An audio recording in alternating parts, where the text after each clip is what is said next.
Uh, Hey, he- Hey, welcome to iCarly. hello. what? I know, you know. Wait, no, hold on. I know you know. Um, I'm iCarly from iCarly. I'm Jeanette McCarthy. That's her name, right? Jeanette McCarthy. Is that not her name? No, Jeanette McCurdy. Yeah, Yeah, all right, that works. I guess I'm the fucking loser that has a crush on both of them. Fucking Gibby looking Bread. ass, Gibby. Not Fred Gibby. His name's Flintstone. like Gibby. Gibby's the fat kid. Dude, Gibby is too good for this world. Isn't Gibby a rapper now? Is he really? Yeah. Is Hold Gibby? on. Hold on. Let's Google this shit. Is, Gi- Is this the worst opening of the Roundabout cast? Does that we've Gibby ever- is rapper? I have. Is Gibby a serial killer? What? Gibby's a rapper, I'm pretty sure. I'm pretty in there with hip hop. He's a rapper now. Freddie Gibbs, that's his name. Freddie Gibbs, right? Oh, fuck that. What do you mean? I got a gif of him without a shirt on doing a booty dance. Same. Okay. Well, maybe I lied. Maybe Freddie Gibbs is not him at all. And No, no. Oh, here it is. Here it is. There we go. Yeah. Yeah. Remember Gibby from iCarly? Look at him He's a now. rapper now. Hey everybody, welcome to the Roundabout podcast. Oh yeah, that's what we actually are. I'm your host, Willer. I'm Bradley, formerly known as Gibby from iCarly. And I'm Joe, not Jeanette McCurtney. Yeah, Jeanette McCarthy instead. We're gonna record an episode that's not 5 goddamn hours. Can y'all believe that we recorded 5 hours Yeah, of holy Roundabout shit. cast last time? There's just too much good stuff out there to talk Holy about. crap. For all the worm people, there's a bit of a special schedule change. You'll see it. We talk about it when we recorded it. But Bradley and Joe, and I guess a little bit of me, are gonna talk about Watchmen. You guys read the comic. I've only watched the movie, so Yeah. I'm gonna tag in where applicable. Yeah, it's interesting because Oh. like I've only read the comic. Willer has only seen the movie, and Joe's done both. Hold on, let me get mine. So only his opinion really matters. Yeah. So I'm going to preference why we're talking about this. So HBO has a Watchmen series Oh, that's right. I can watch that. going on right now. I've watched the first 4 or 5 episodes of it. And so far I've really, really enjoyed the show. So, So the show is set in 2019. oh fuck.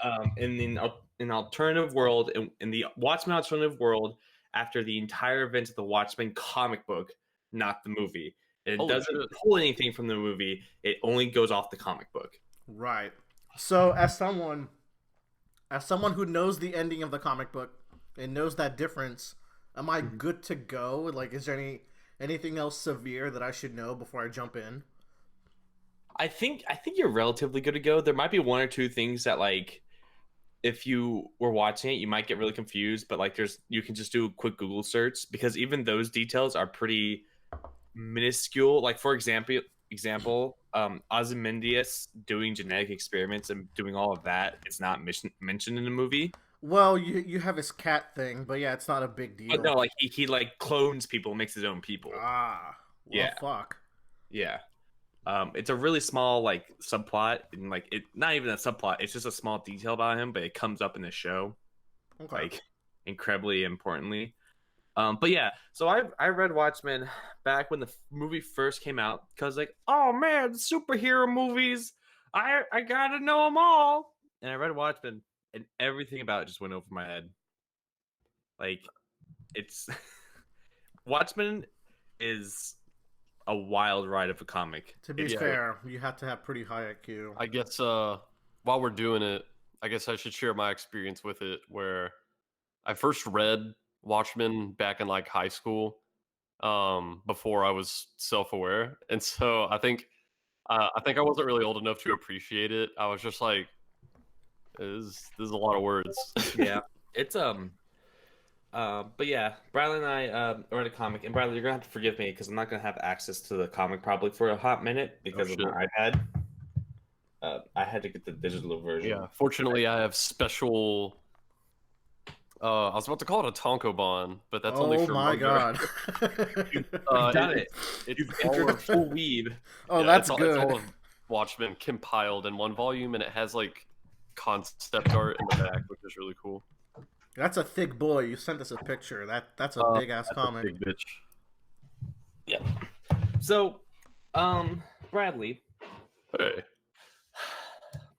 you of the three of us, you're the person that really likes it whenever a comic or a movie does something that tries to turn the superhero formula on his head. I would say Watchmen is probably the first iteration of that ever. Yeah, and well, I mean, it's tough to say if it was the first ever because I don't know everything about the history of superhero media. Like this is pretty much a significant point of where comics afterwards took this really kind of more morally gray, gritty route. Yeah, I feel like when did Watchmen comic come out? 1985. So I think that's right before like the more gritty era where you see like stuff with where Punisher has that enemy that has a bunch of babies strapped on him and dumb stuff like that. Yeah. 1986 is when it originally came out. Yeah. So it's during there. It's kind of during this like it sparked this cultural revolution. And it's one of the biggest themes about this in the superhero comics is that we have two different superhero groups in this series. You have the Minutemen, which are the original kind of superhero crime fighter people, and the Crime Busters group, which is basically all of our main character cast. And you get great juxtaposition between the two, and it kind of also it's really funny now because it reflects how movies and superhero plots are made now compared to when they were made like way back when they were super campy and everything, which I thought was funny rereading it because everyone looks back at those old superhero stories and those superhero comics and they're all like happy-go-lucky and more like morally right. I vividly remember that scene with like Night Owl's mentor, and he's like fighting dudes with like big fishbowl helmets. Like there's a little flashback of his heydays while he's getting the shit kicked out of him. Yeah, that's an extended scene that they add in later. But yeah, it's that's a really brutal and sad scene too. Yeah, but you can tell that the good old days were a lot campier and different. Yeah. I mean, for example, like Dr. Manhattan had like a rival. Maybe it was a one-sided rivalship. But the fact that this guy didn't just get atomized, I guess it shows that those were less dark days. Yeah, it does a really good job of like I'm trying to find the correct phrase of word saying this. The comic is very much people trying to be superheroes rather than like superheroes also being people. Yeah, that's like one thing I was gonna say is I think the comic really nails what it was going for, which is that when reading it, none of these characters registered as superheroes to me. Because by their own admission, like in the text, they say like no, like we know we're just regular people who really liked these comics, and so we wanted to dress up like the characters did. And that's exactly the vibe that they give to me, that these are just people who would probably otherwise be police officers or in the military, which a lot of them were. But because they were inspired, they just dressed up. So yeah. And it just it does a great like kind of it does a great job in the comic of like really delving down into like these personal conflicts that they have. Like you have what's the Night Owl's name, the second one? Dan Driver, and his crush on Lori, and him being like a 40-year-old kind of loser and being like feeling very boyish. Like that's his whole character arc and everything. It's just it takes several different parts of the just people in general and throwing them into like these like superhero, like making them superheroes, and you realize just how fucked up it would be to actually have a person be a superhero kind of thing. Yeah. Like it's just but so one of the big things that like about the comic, and I mentioned this before, that I really want to discuss is the ending of the comic versus the ending of the movie. Yeah, I'm interested to hear what they did different in the movie. Oh, So boy. yeah, so the movie I think does a better job at the very end of having that Chekhov's gun go off compared to the comic. Um, the comics ending works and it creates like horrendous. When I say horrendous, I mean like just like horrifying visual imagery of like the aftermath of everything. Oh yeah. But like I think the movie does a better job of like being like, oh, here's this super powerful being, and we frame him to like blow up the world and cause world peace. Also big Watchmen spoilers, I guess, for a comic Yes. that's over 15 years old, a movie that's probably over 10 years old now. Or no, probably the comic's over like 30 years. It's like old 40, dude. Time's Yeah. passed. Yeah. So in the comic, Willer, as you know, Ozymandias' plan is, and you get like one page snippets back to it every once in a while, is that he creates this alien monster, and he has a bunch of like artists, biochemists, and a bunch of other stuff like engineer this monster. He teleports into Manhattan and uses it to kill like 3 million people, like half the population of Manhattan. And it's in a good other portion of it insane. What's the reasoning in the comics? Of why? Yeah. The same reasoning, like he wants to prevent like World War, he wants to prevent humanity from killing each other. It's basically like sacrifice a few million in New York Yeah. to convince everyone that the world is under assault by this extra dimensional threat, and everyone becomes united against this new threat. I kind of like what the movie did. So to show my hand, I might be in the minority because I know a lot of people don't like the Watchmen movie. Mm-hmm. I actually like it quite a bit. And what that ending does is Ozymandias blows up a nuke in Manhattan, and he blames it on Dr. Manhattan. Yeah, he purposely engineers a bomb that replicates His energy signature or whatever. Yeah. Oh fuck. And the idea there is that Dr. Manhattan, as the story analogy of a nuclear bomb, the idea is that everyone bands against Dr. Manhattan and kind of like force him to move out of planet Earth. So he just pieces out at that point. He leaves the planet because he's that disconnected to begin with. And people come together with the idea that they all defeated this common enemy and force him to leave. Unite together just in case he ever comes back. And I guess the analogy there is like if everyone got rid of their nukes, like denuclearization. I feel like it's trying to evoke those feelings, and I think that's a pretty cool ending, especially because while Ozymandias is explaining the plan, they're like, "We're not going to let you do this." He's like, "Oh, I already did it 35 minutes ago." That's a line straight from the comic. Okay, because that's the fucking best. I'm glad it's in both. Oh yeah, it's one of the best moments in the entire thing. Yeah, that was actually, I remember before I ever read Watchmen the first time, I had seen that panel before I ever read the comic, and I was just like, well, I want to know what the fucking plan was, and that's why I read it in the first place. Once again, Bradley gets to the end. It's like, man, that seems interesting. I wonder how it got a trend with things that I like. But so the same thing kind of happens in Watchmen, the comic. The comic. But there's some really small key differences in the comic that I enjoy a lot more post that incident than I do in the movie. Let's hear it. So in the movie, because I just watched it, at the very end, like it's pretty much similar except for the part where like they use a bomb made out of Dr. Manhattan to blow up New York and everything. It's pretty similar up until the point where Rorschach walks out, and at this moment, Night Owl tries to go stops him. Gets really upset that Dr. Manhattan kills him, runs back inside, starts being Ozymandias, and basically has the conversation that Dr. Manhattan has with Ozymandias with him rather than Dr. Manhattan. And I think that's like a big problem to me. It's been a while. What's the crux of the conversation again? Wait. Instead of Dr. Manhattan having that last conversation with Ozymandias, who does it? Night Owl? What the fuck? No. Yeah.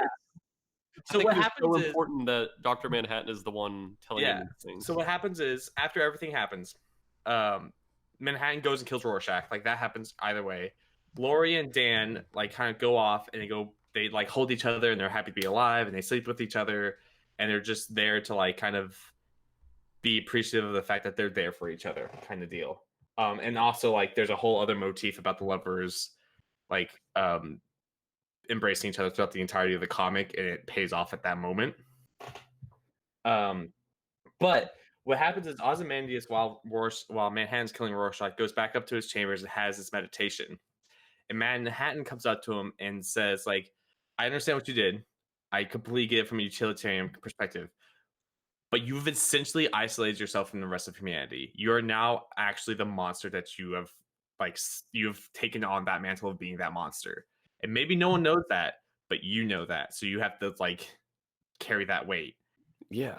And the amazing thing I love about this conversation is after doing all this, what Ozymandias is really looking for from Dr. Manhattan in this conversation is some kind of validation that he did the right thing. Because, you know, He's just God. previous to this, everyone kind of agreed that, okay, we have to keep quiet. Like, technically, your plan worked, but nobody is going to tell him he did the right thing. And he wants this from Dr. Manhattan. And Dr. Manhattan will still say, yes, I understand why you did it and the plan worked, but he won't necessarily was the right thing. And of course, that could be because Dr. Manhattan doesn't really think of things in those terms. But the very last thing we see of them is where right before Dr. Manhattan takes his leave, Ozymandias just asks him, I did the right thing, didn't I? Like, it all worked out in the end. And Dr. Manhattan leaves him by saying, in the end, nothing ends. Nothing ever ends. Everything's going to keep going on. And this, like, and then we see this last panel of Ozymandias just looking, like, kind of profoundly upset. Yeah. And I think the reason I love this is because he is someone who had been looking to the future for decades. Mm-hmm. And he prides himself on being able to see the big picture of what's going to come, but he never looked beyond this moment where he actually executes his plan to this. That like he wasn't looking beyond this. He really wanted to pull off this plan, and he's like, if I pull that off, everything was okay. I win.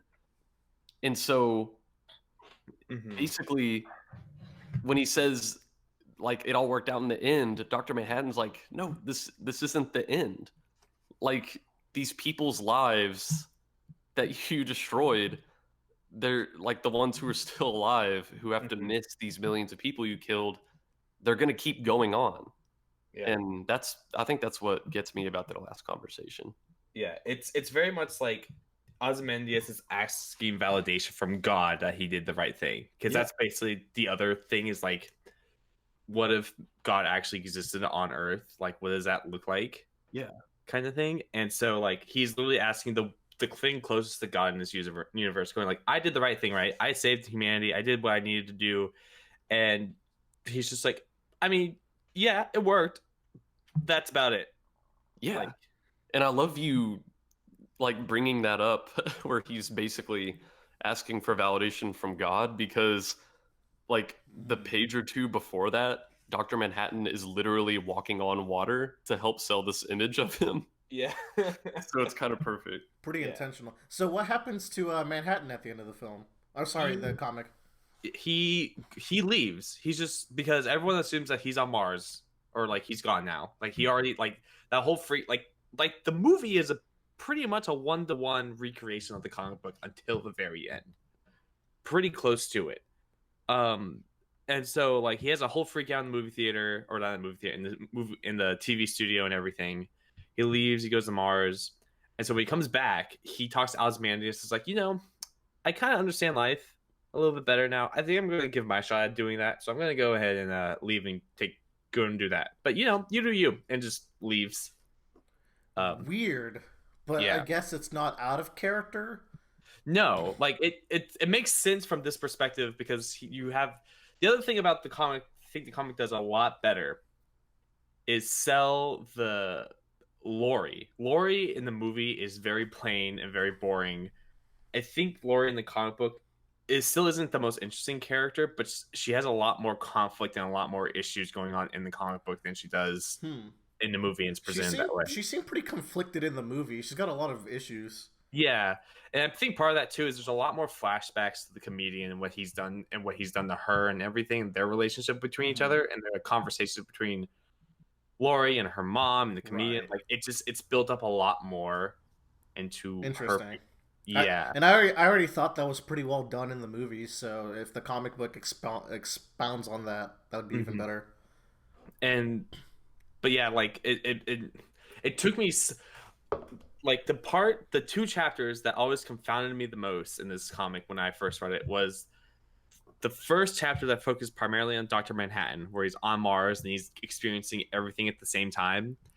And when Lori is on Mars talking to him, like it's such a headache to read. That's the one thing I know about the comic, aside from the ending, is that page, I believe it's like 9 panels, and no matter which direction you read it on, or like which direction you read those 9 panels, it still makes sense.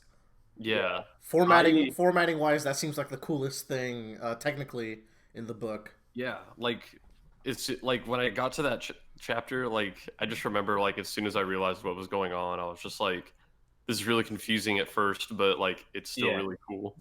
Yeah. Oh, I agree. It's the best way to like really explain like what causes that things, you know? Yeah. I mean, that's something you can't do as well in the movie. I mean, you could do a bunch of split screens, but I think it's more eloquent when you do it in a comic book. Yeah. So they're using the medium to its strength there. Yeah. But that conversation I feel like is a lot better between Lori and Manhattan, a lot better in the comic book because he realizes that all these horrible things has happened to Lori, but she still came out to be a good person. That's technically a miracle. That's like the whole like kind of thing about it at that point. I just think it's well done here. And then the other thing that bothered me about the ending too is there's a moment where like Lori and Dr. Manhattan are like constantly each other and they're about to kiss, and it bothers me a little bit because the whole point of her arc is just like wanting to connect back to human beings instead of being cooped up with God the entire time. So I just thought it was really weird that she would like go back to him so quickly. Yeah. Well, I mean, he is pretty dreamy. That's true. He's got a massive dong. It wasn't that big. Dr. Laphog. Oh, no. It's time for random dancing. That's an iCarly joke. Everyone loves him. So Bradley, I didn't realize this until like rereading this, but the blood splatter on the smiley face at the beginning, matches very closely to the minute clock hand when it starts. Ooh, I didn't even think about that. Yeah, I didn't think about that until like I was like looking at it and like looking at the clock hand and went, oh, look at that. And that's because that's the kickoff point of the Doomsday Clock, I'm guessing? It's basically the beginning of the end. Yeah. Neat. Yeah, at this point, Ozymandias is like murdering everybody that's ever been connected. That was another thing about so another big thing about Watchmen is Watchmen's very political heavy. Like you can't read this comic book and not like get the political influences that it's going through. Like you literally can't talk about politics in Watchmen. Like you can't talk about Watchmen without talking about the politics and that it involves, because it like Watchmen is set in a very conservative heavy time, right? But it's following very, very liberal people, or a good spectrum of people, I should say, but some of them are more liberal than others. Like definitely more than average for the time. Yeah. With Rorschach and Comedian being your two heavy conservatives, and Ozymandias being your heavy like liberal representation. I bring that up because part of the creation of the monster bringing on very much like liberal like people like what we're trying to say is liberals are going to try to teleport a psychic's good into New York and kill everybody. Yes. Oh boy.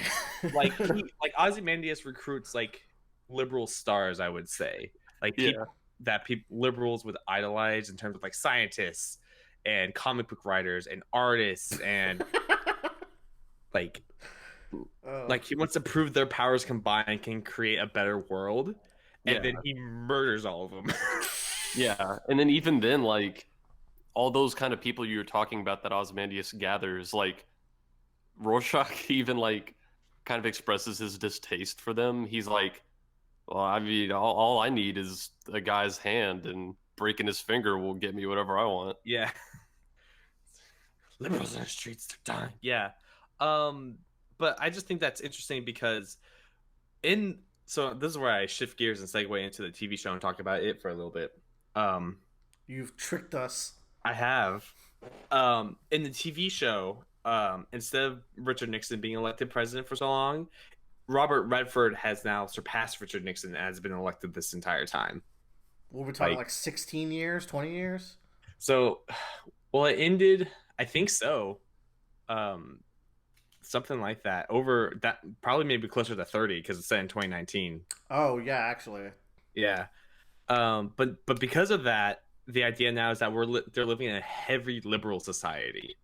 Like, people turn on their TVs to watch the programming, and it goes through 5 minutes of like warnings of like it has this at this minute mark. There's someone punches a dude in the face at the left word. It's kind of it just shows you that like the point of the two different mediums is that you can't have it like one way. You have to compromise. That's like one of the other bigger themes of the book is you have to compromise and you have to learn to work together, and you can't do one thing the entire way and think that will work, you know? Like that's why Manhattan did never acknowledge Ozymandias, because like you just went all in on one plan without giving a second thought to anyone else's opinion. So it worked, doesn't mean it's right. Yeah, and that's the thing is like during Manhattan and Laurie's conversation on Mars, both of them to each other were like, you are not even trying to consider my viewpoint. Like you're not trying to understand the point I'm making to you. And at the end of that chapter, Dr. Manhattan's able to do that. He's kind of able to change his mind on humanity. And like you said, that's something that I think that's kind of where he faults Ozymandias at the end. Yeah. And so I just think that's a really good theme I think it's quote one of the bigger strengths of the series is that you can watch the series and compare it back to where the comic book was in its setting, and you have a really cool like idea of conversation setting of like, well, if we can't have it fully this way, you can't have it fully this way. How do you compromise and have these two parties like work together, you know? But Willer, will you let me talk about the series for a hot minute or three? Yeah, or seven? Joe, go for it. Yeah, man. I want to hear about it. Yeah, so the Watchmen series, like I said, takes place in 2019. I'm going to give you all one guess to guess what city it takes place in. New York. Okay. Yeah, Manhattan. Wrong. It takes place in Tulsa, Oklahoma. Oh, hell yeah. Yeah. That's kind of cool, though. So a big thing to know about Tulsa, Oklahoma is that in 1921, there was a huge race riot that happened there.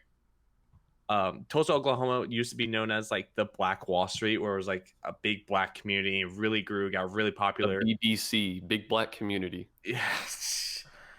And the show opens up on this like riot happening, and wait, but hold on. If we've had a liberal president for so long, how come that event still happens? This happens in 1921, which is before Nixon and everything. Oh, okay. Yeah. Oh, okay. Yeah. So that immediately kind of gives you the idea of like our main conflict that's going to be here is like racial tension. And that's there in the show, but like I think the show does a really good job of not like making that the 100% forefront of what's like happening, you know? There's a bunch of other stuff going on, but like the underlying motivation of everything is this racial tension that happened so long ago. So you'd say it does a good job at exploring stuff that's kind of tangential to that issue, like stuff that would also be worth talking about when you're talking about these social problems. Yes. So after that, it opens up, and so here's the part that I think that drives a lot of people, because I've seen a lot of people like get angry at Watchmen, this like the series, because um it's trying to deal with social issues. It's too woke. Yeah, but once again, Watchmen already did that when it first came out, so you Yeah. can't really. It opens up with a white man in a truck driving down the road. He gets pulled over by a cop, and the cop is a black man. Usually not important, but it's very important for this sense. Yeah. Because the point is they're trying to flip that kind of Dynamic. Yes. This time the black cop gets shot. So, So, but here's the most important things. Because of the violence against cops in this town, every cop has to wear a mask. oh. So whenever so you never know who you're actually talking to. That's kind of sick. Yeah. So, and the show opens up with this guy pulling over this white man, and he sees that he has a Rorschach mask in his glove compartment. Like he just sees him like open a glove compartment to get like his driver's license and registration, and he sees it real quick. And they're a known like KKK-esque terrorist group in the town. So he goes over to his car, and he has to call the police station to ask permission to unlock his weapon. Oh, that's cool. So he has to go in and he has to sit there for 5 minutes, and during that time, the guy that he pulled over gets out of his truck, gets his gun, and shoots him. Oh. Yeah. But that's like kind of our kicking off point, and like that causes everything. But like it's a show that really explores like it's so much opposite of Watchmen, where Watchmen, the comic and the movie take place in this huge city that's filled with tons of people, whereas this one takes place in Tulsa, Oklahoma, which is much smaller and has a much more like closer community. The only fictional story to have ever taken place in such a setting. Correct. Like never has anyone ever done that before. Well done. I'm sure there's something. Yeah. But I don't want to get into a lot of spoilers in the show, obviously. Yes, don't. I won't allow. Yeah, but the show does a really good job of taking the liberal idea that I think is being spread around a lot. Like, I don't want to like discourage anyone's opinions on what they think, but like the idea of like you can't have it one way. Like just locking like police guns or whatever, like really like trying to like lock down them won't solve this issue, because it ends up getting someone shot in the end. Yeah, no, I think that's really cool, and I think that's a good message for these times. Mm-hmm. Big moderate stance. I think I've seen extremely annoying people on both ends of that spectrum. Oh, I have too. I think the idea of parties frustrates me a lot, where you just, I'm more into this party, so I have to align with all their stances. Like, no, no, you don't. But not to get too political or anything. Yeah. But okay, you've gotten me even more interested, because I was already gonna check this out. But yeah, that's cool. So, and the concept of the cops wearing masks is also something I really love, because it's just like, God, how fair, like. You can't even like the people that like work as cops have to lie about what the professions are. Like they can't even tell people that they're cops. Like your main character says she's a baker, but she's actually like one of the higher detectives at the precinct, you know? But like everyone thinks she's a baker, and like no one knows that she's actually a cop. And like the detectives wear all the superhero-esque garb, which I think is really funny. That's so fucking cool though, because the evolution of the superhero attire from Watchmen, where you had the Minutemen, and then you kind of had that second generation that, as you were saying, kind of imitated them. But as time went on, it evolved to where like now, in like actual enforcement, like government agencies have to become these quote unquote heroes and wear the masks. Yeah, basically. That's a cool way to take it. Yeah, and they can't. And it's such a fucked up thing where it's like you can't, like, people don't trust the people that protect them. So who can they trust to protect them, kind of thing, you know? Mm-hmm. Like it's wild, and I really love it. They do some retconning of the comic book in the show, but it doesn't detach from the comic book at all, and it works pretty well, and I really like it. um the the people that so some of the characters from the comic come into the show, and the people that play them are doing a really good job at playing them, I think. Nice. Yeah.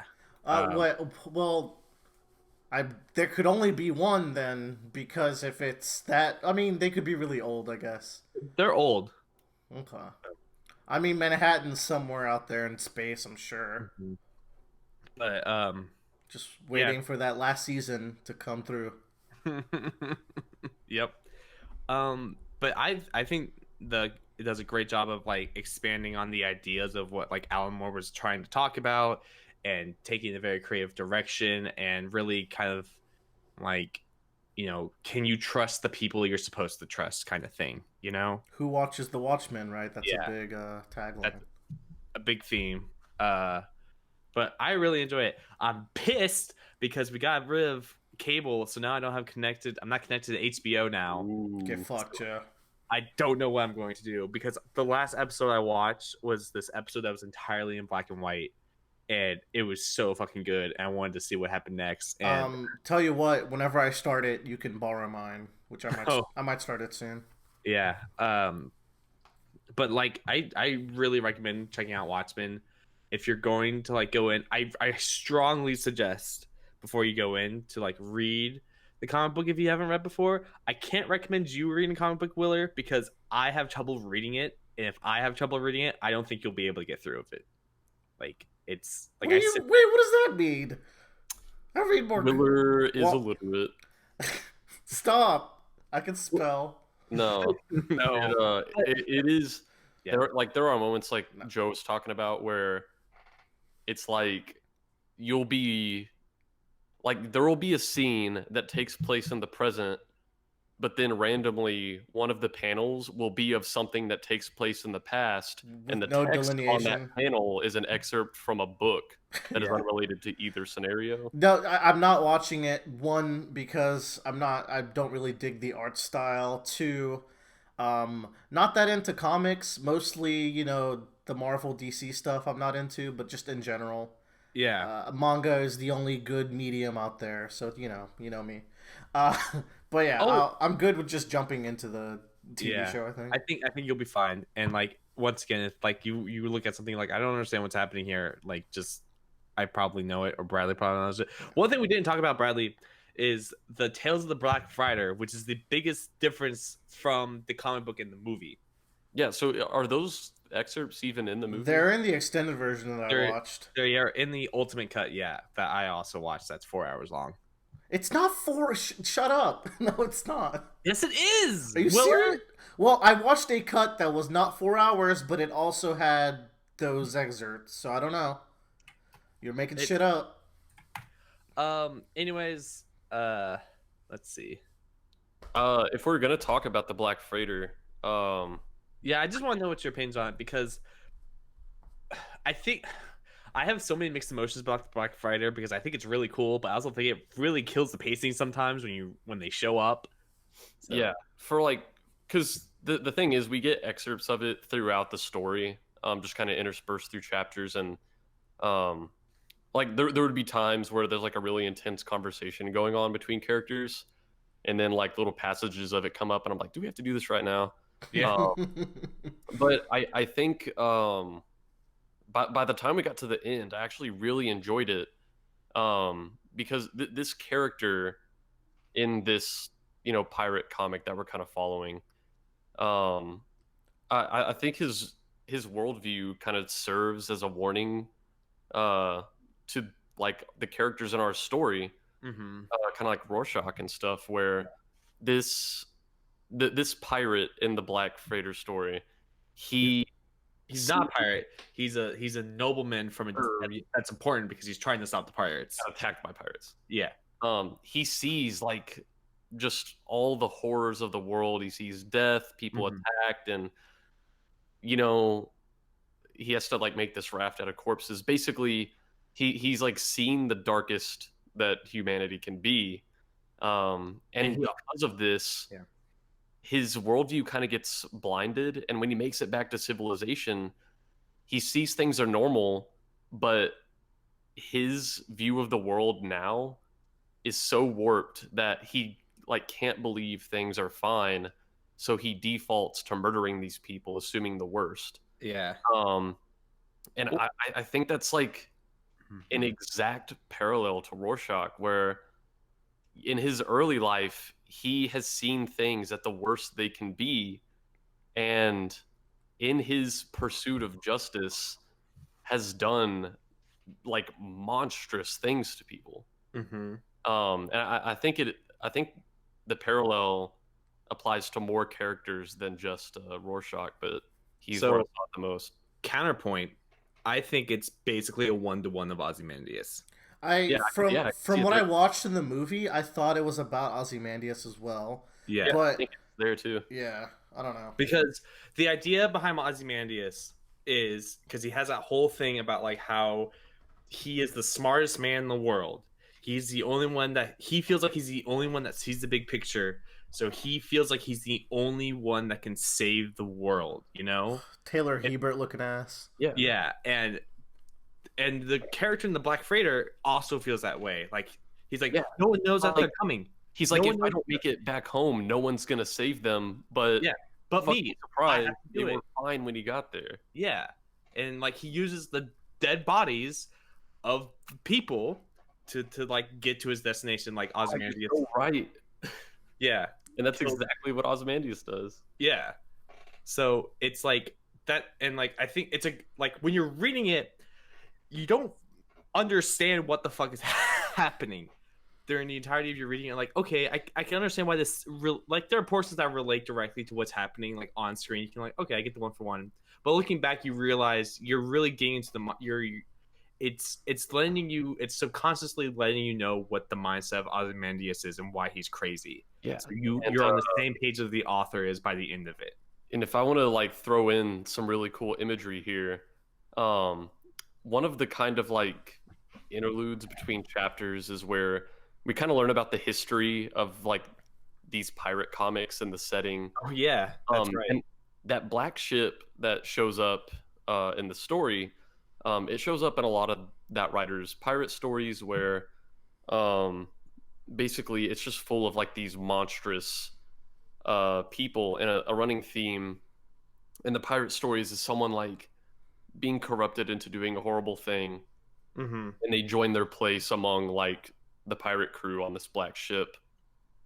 And so, you know, at the end of the Black Freighter story, he, after realizing this monstrous thing he's done, he looks towards this giant black ship and he makes his way towards it to climb onto it.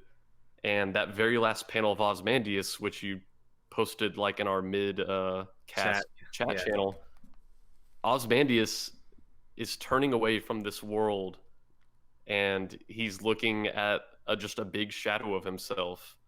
And I don't know, that's what that feels like to me, is like it's supposed to be that black ship. He realized, maybe on some level he realizes what he's done. Yeah, the idea behind the ship is that like it's like if you stare into the abyss stares back kind of thing. Yeah. And the monsters you tried to fight you end up becoming. But I think the Tales of the Black Freighter, like I have so many mixed emotions because like I told you, like you and I agree, it just comes in the middle of things and you're just like, okay, can we not? Yeah, I'm glad we got the full like amount of it, because I think it is a really good metaphor for what's going on in the story. Uh-huh. There are just some moments where I'm like, can we do it later?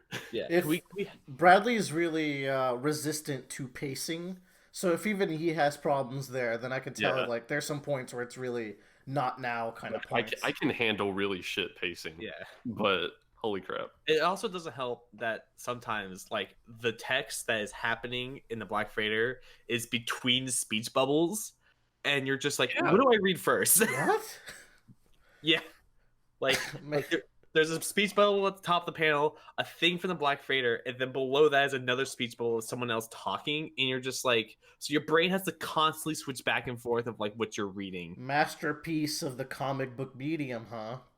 Yeah, That being said, I do like a lot of the stuff Watchmen does with like mm-hmm. its panels where like I don't think in any graphic novel, comic, or manga, I don't think I've ever been more impressed with like the characters' surroundings being a metaphor for what's going on. Yeah. Um, like there's this moment where they're talking about.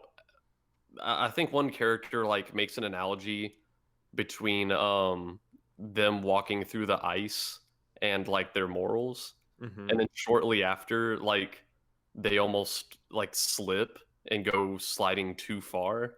Mm-hmm. And it's almost like, yeah, I don't know, maybe you're going a little too far with your That's in. I think that's at the point where Ozymandias is like talking to the people that he's poisoned, yeah. and Rorschach and 9 are walking. I think it's bullshit that people will say Death Stranding, which I'll talk about later. It's like, oh, that metaphor is too on the nose. No, fuck you. Metaphors are good, and put them all over my nose. Themes are for 8th graders. Yeah, you're right. You know what? So Willer, So I know you Joe, don't. I think you. I have the opposite opinion than you. I really like the Watchmen art style because the reason why I like it is because it's like it feels old in the sense of those old comic books and like how kind of simplistic some of those pages are. But there's such a darker tone set it onto them. It has this good contrast of what's happening. You Mhm. know. well, hit me up when it's redone in chibi art style. Yeah, but Bradley, like one of the so another thing I want to talk about in terms of the art is the opening covers for each of the chapters. I absolutely love because Yeah, they look so cool. because each you don't know this, Willer, but each chapter opens up with a zoomed in, detailed picture of the first panel. Sorry, and That sounds pretty cool, actually. it like the first thing you see of this comic book when it starts is the comedian's blood going down the drain and the smiley face in the corner, and then it zooms out from there going to a skyward view. Like it's really really cool in my opinion. I've heard there's this chapter where it's symmetrical in panel structure. I don't know if you guys noted it, but there's a chapter in Watchmen where each panel is reflected once you get to the midway point, like 1-to-1 or something like that. It's something about time. I don't know. It's I saw it probably in the Manhattan. I Yeah, think probably. Manhattan chapter because it's I saw it in a video essay once or something. But yeah it seems really cool. I'm looking at I'm just flipping through it now. I can immediately see it happening. But I think the midway point should have like a double spread, and you should be able to tell at that point. yeah. But the other thing about here's the other thing about I keep flipping back to the ending, but it's like the most like content thing about me and my brain that sticks out that I like comparing the two to. So think about this, Willer. When the bomb goes out in Watchmen, what happens to all the people? They just all vaporize, right? Yeah. So when the alien comes down in the comic book, everyone just dies. Like everyone's body just flops to the ground. They're just bleeding out everywhere, and everyone's just hunched over. 3 million bodies just spread across like New York City, just dead. From like alien radiation. Ozymandias says they take a psychic's brain and they mutate it and like use that as the base as like creating this alien monstrosity kind of doodad. But like so in the chapter that you see the plan finally happen, the first like 5 or 6 pages is just seeing all the bodies on the street. It's absolutely horrifying. Yeah, that sounds more horrific for sure. Yeah, it's just I think it's just like imagine I don't know, like I feel like that would have such a more like big impact on society if there's just a whole city and now you have to you have to clean up the city now and you have to like just pick up all of these dead bodies. It's just terrifying to me. That's about it. But yeah, that's kind of my final thought is I just think like if there's anything worth seeing in this comic book, it's just seeing like the cover openings visually and those pages where you see the plan finally happen. It's just all these dead bodies everywhere. I just went to that chapter where like the panels are symmetrical, like forward and backwards, and I forgot that chapter's literally called Fearful Symmetry. Yeah. There you go. That's the one. On the nose, but it's so good. Yeah. Thank you for joining us for Worm Talk. Yeah. Well. Yeah. Worm was great. I give Worm a solid 20 out of 72. Oh, not too good. That's the Welcome everybody to kind of a special recording session of the Roundabout cast. I'm your host Willer, joined by Bradley. That's me. We're doing a lot of Worm right now because Thanksgiving break just happened. We're doing this before we record podcast 26, I think we're on. The reason why we're doing this before is because I read a shit ton of Worm. Yeah, like as we're approaching the end, Willard just went on like a super binge sesh, and it snowballed. It kind of helps that it's getting so good. If you want to know how far I've gotten, let's just say that my mind is breaking like a shard right now. Hey. It's quite good. However, this comes with some caveats. One, we're going to be recording these ahead of time, but they won't all be released on the same podcast week. A couple reasons. We don't want to overload y'all with Worm is most of the reason. I feel like it's already going to be too much Worm for us to record to where we're having to do it on a separate day, let alone release it out into the world. So you're going to get smaller, like 10 to 30 minute per arc chunks, except one arc that might be an hour by itself. I guess we'll see. Oh yeah. And these will be going up with the following podcast full episodes. This also does mean though that we won't be responding to comments until like arc 27. I'll gather up all the comments we get from all of these. We'll respond to them, but we will be responding to everything on Reddit and YouTube and email as responding on email as if we get Look, man, I had to throw it in there. Maybe someone will send a thing.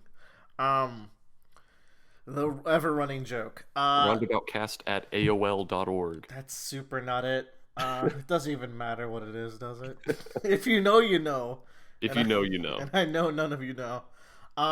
Before we start on 23, 22 was a heated time, as you guys might remember, because I was just pissed at the world and at Taylor, little bit at the story in general, and you guys came forth, specifically Megafire 7, Code Zeta, and James Goddard all kind of came in and gave some of their thoughts on the whole Taylor doing a double murder thing. Which, some might call it a manslaughter, but I'm gonna call it a murder. And we asked for a lot of discussion, so I was like really glad. I'm glad that people are. I'm glad that this is like a community for this book, that people just love discussing things like this about it. For sure. Yeah, no, we're super glad for all these comments. So part of it was y'all help recontextualize like things from Taylor's end and how the heroes might have seen the situation and how like scummy it could have been. I don't want to dwell too much on it because we did talk about it last week and we have a lot of Worm to talk about now. This is such a small deal compared to the stuff that's about to happen. Oh yeah. So it's like it's not worth spending too much time on. But I do have 2 points where my stance doesn't change here. One is that as soon as Taylor turned herself in, there was a best case scenario. And it was that she would get probation, because every other scenario is either her getting like executed or sent to the birdcage or some other really terrible prison. She at least gets to still be a hero, which at the end of the day, deep down inside, that violence and action is something that she craves. It's kind of part of how she's defined her personality. The concessions that come with being a hero we can talk about when we talk about 23, but this is still the best case.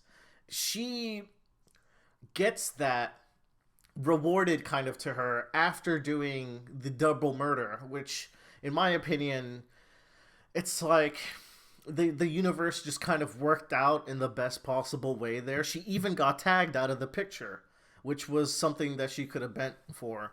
And I still do think that Tag, as much of an asshole that he was doing his job because Taylor came in as a maniac. You can defend her actions of killing Coyle.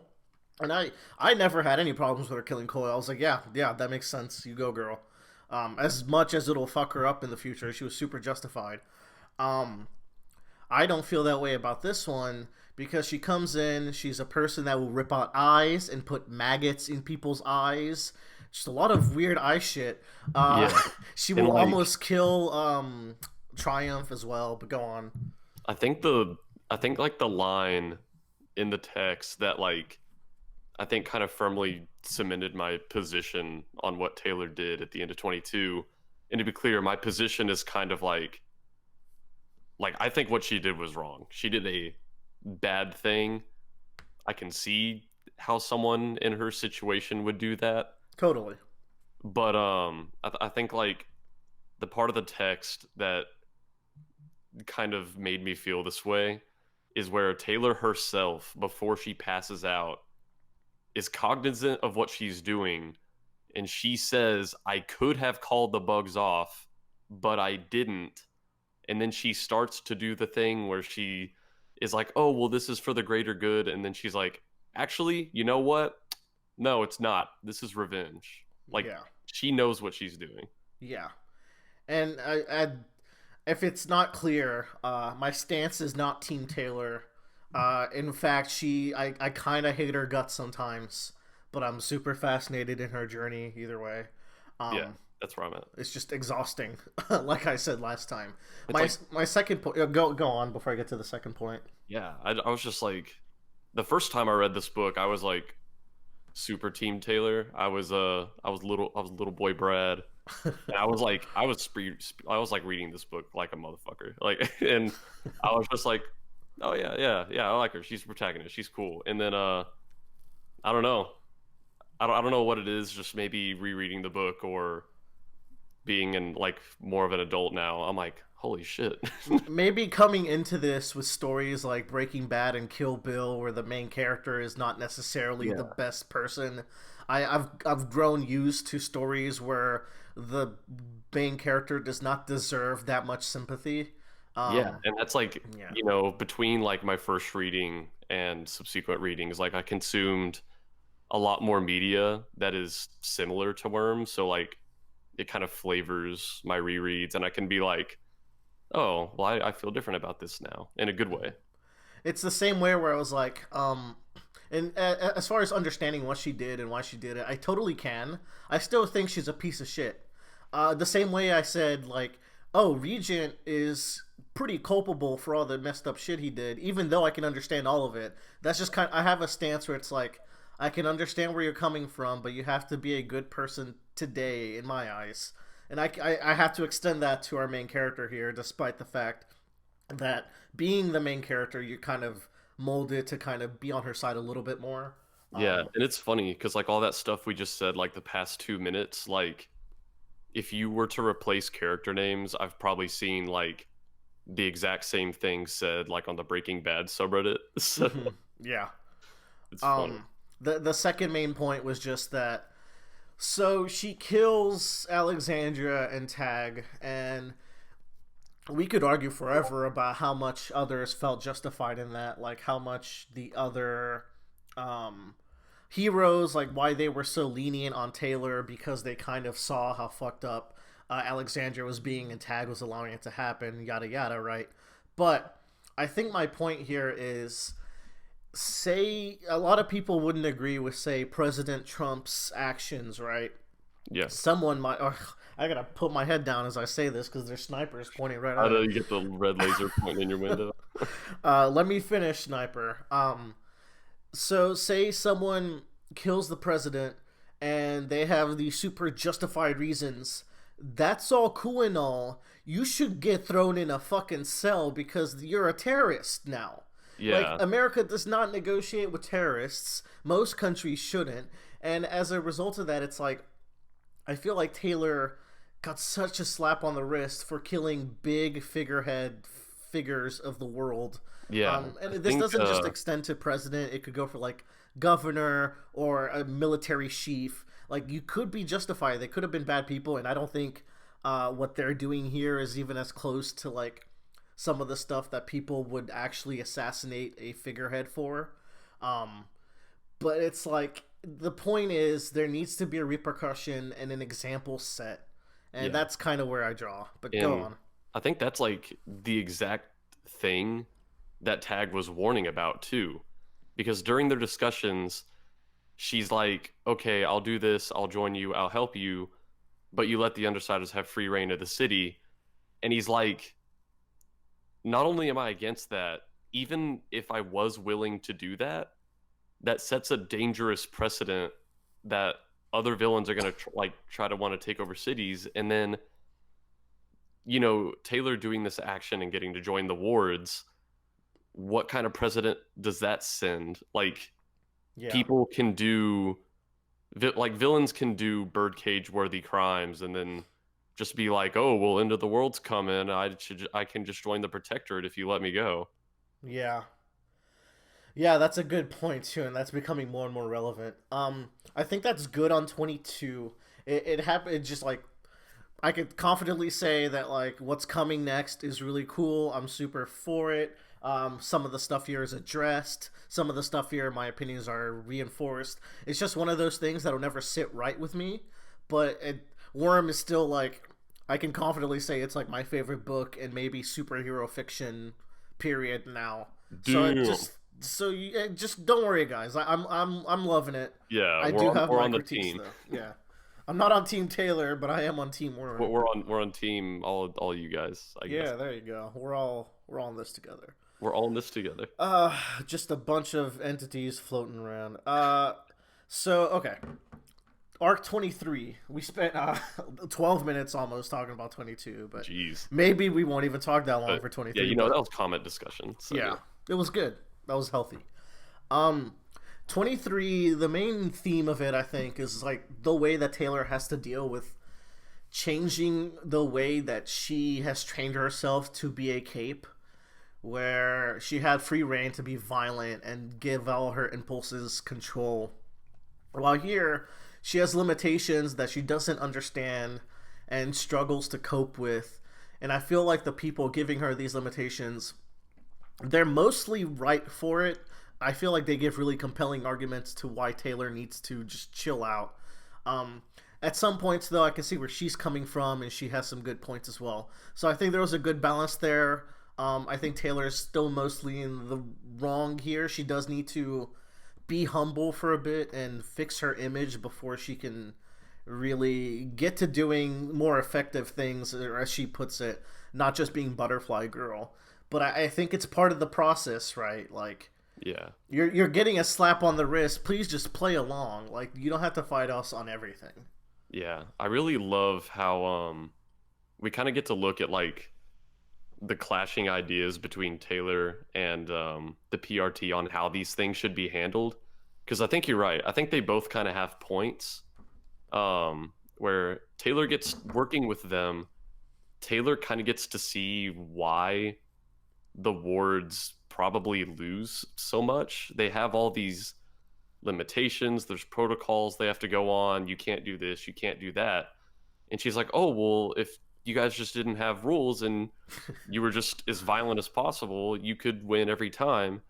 But they're like, we can't do that because we have responsibilities to the public. It's kind of like back during like the bank robbery, Kid Win had this giant cannon and there were like all these damages to the bank, and it's like, yeah, if the heroes went all out like the villains did and didn't care about bystanders or like, the costs of repairing the city, then yeah, maybe the heroes would win a lot more. But they're here to save people, not to get the bad guy and destroy things in the process.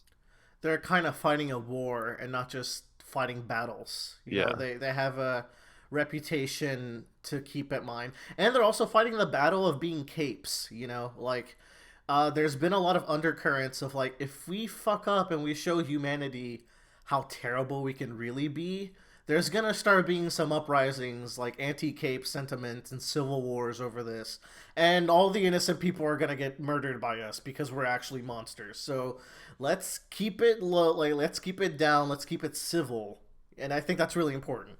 Yeah. I think that like that's a recurring theme that is some of the most interesting stuff in this arc. It has a lot of Defiant and Taylor moments, which you know I'm all about. In fact, it opens up and it's bookended by really sweet, like Defiant moments in both of the opening and closing chapters. And it's just like he's already grown so much, and I mean he still has a long way to go, but it just makes me really happy to see how much he's grown. Yeah. And Taylor's kind of starting to accept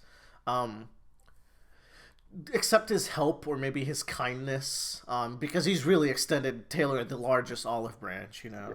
It's like if you told me 20 arcs ago that Taylor was going to be flying around working with Arms Master and Dragon, I would just be like, you're obviously joking. Like, they're basically mom and dad superhero world. they super are. Oh man, they're great. We get Taylor's new teammates here, or they're new teammates for her probationary period before she is drafted into a proper ward team. So a big concern I had at this time, I don't have this concern anymore, but I think it's worth saying for what my mindset was at the time, was that with 11 characters, I think it was 11, like she has so many new teammates now, and I lost track of them, and I was like, how much time can she really spend with some of these people and like form lasting bonds with them? It wasn't really an issue for this group of characters, maybe a bit of an issue for a future group of characters though. But I can say that, yeah, it wasn't such a big deal here. Some interesting points of this chapter is also like Taylor gets to see the fun side of the ward, which is how much they banter. It's just kind of like too cool for them. She's like, oh, some of their jokes are so cringy, and I'm like, Taylor, you're fucking cringy. It's all wholesome and fun, and I think it just makes you think, like, if she always had this kind of support system and this kind of relationship with her team, would she be a vastly different person now? Because the Undersiders were a bunch of enablers when you get down to it. And it's kind of crazy because obviously there was some comedic relief, and I guess a lot of that would usually be Alec, but in most of her like interactions with the Undersiders after the first few arcs, she always has things on her mind, like two of these people are murderers, or they did this horrible thing without consulting me, or straight up Taylor's getting threatened with violence, or she's realizing that they are, totally okay with some other horrible thing, and they're constantly fighting for their lives, and things are very somber. And the heroes just have this support structure because they're all there, for the most part, because they want to be, because they're good people who want to help. And it's saying they're good people is also like very interesting because it feels so easy to be a villain here. The villains win most of the times. They have so many less restrictions. They get money, which is a big part of like a little later in this chapter talking about all the perks of being a villain. And also the way you get powers is through trauma.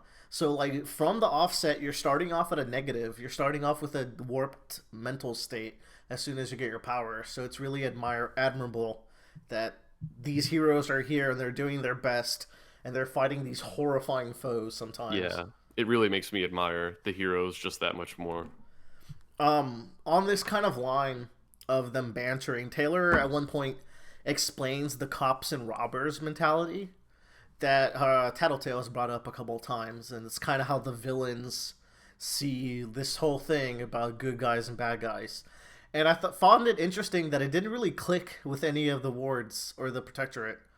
When she explains cops and robbers, just like what are you talking? I don't get it. What are you talking about? And I think it's a good way to show that like,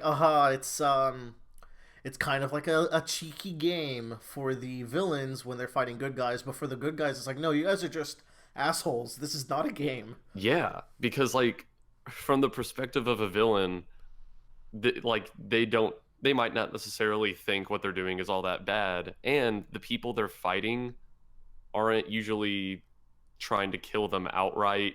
And Yeah. if they are and if they're fighting, it's usually, I don't know, being soft enough that they can still call themselves heroes.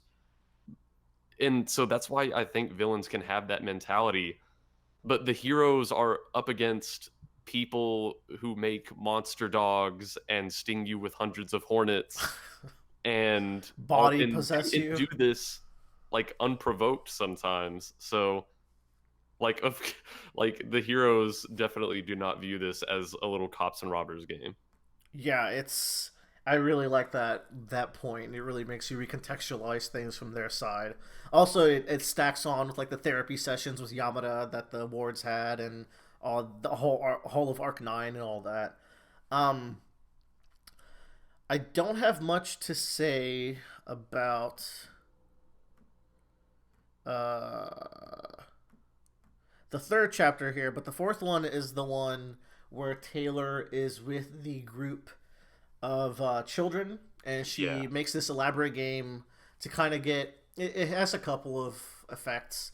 One of them is to kind of explain for the troubled children the problems of being a villain.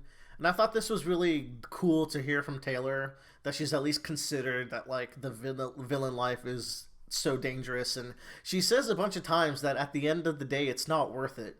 So it's almost like she's being a little bit rehabilitated here, almost maybe. Yeah. Hopefully, I was reading through it, and I think it's kind of interesting, like the parts that she say wasn't worth it. yeah, Because like she admittedly says, if you are successful as a villain, you can have shitloads of money. You can have respect. like you can have all the respect and people working under you want.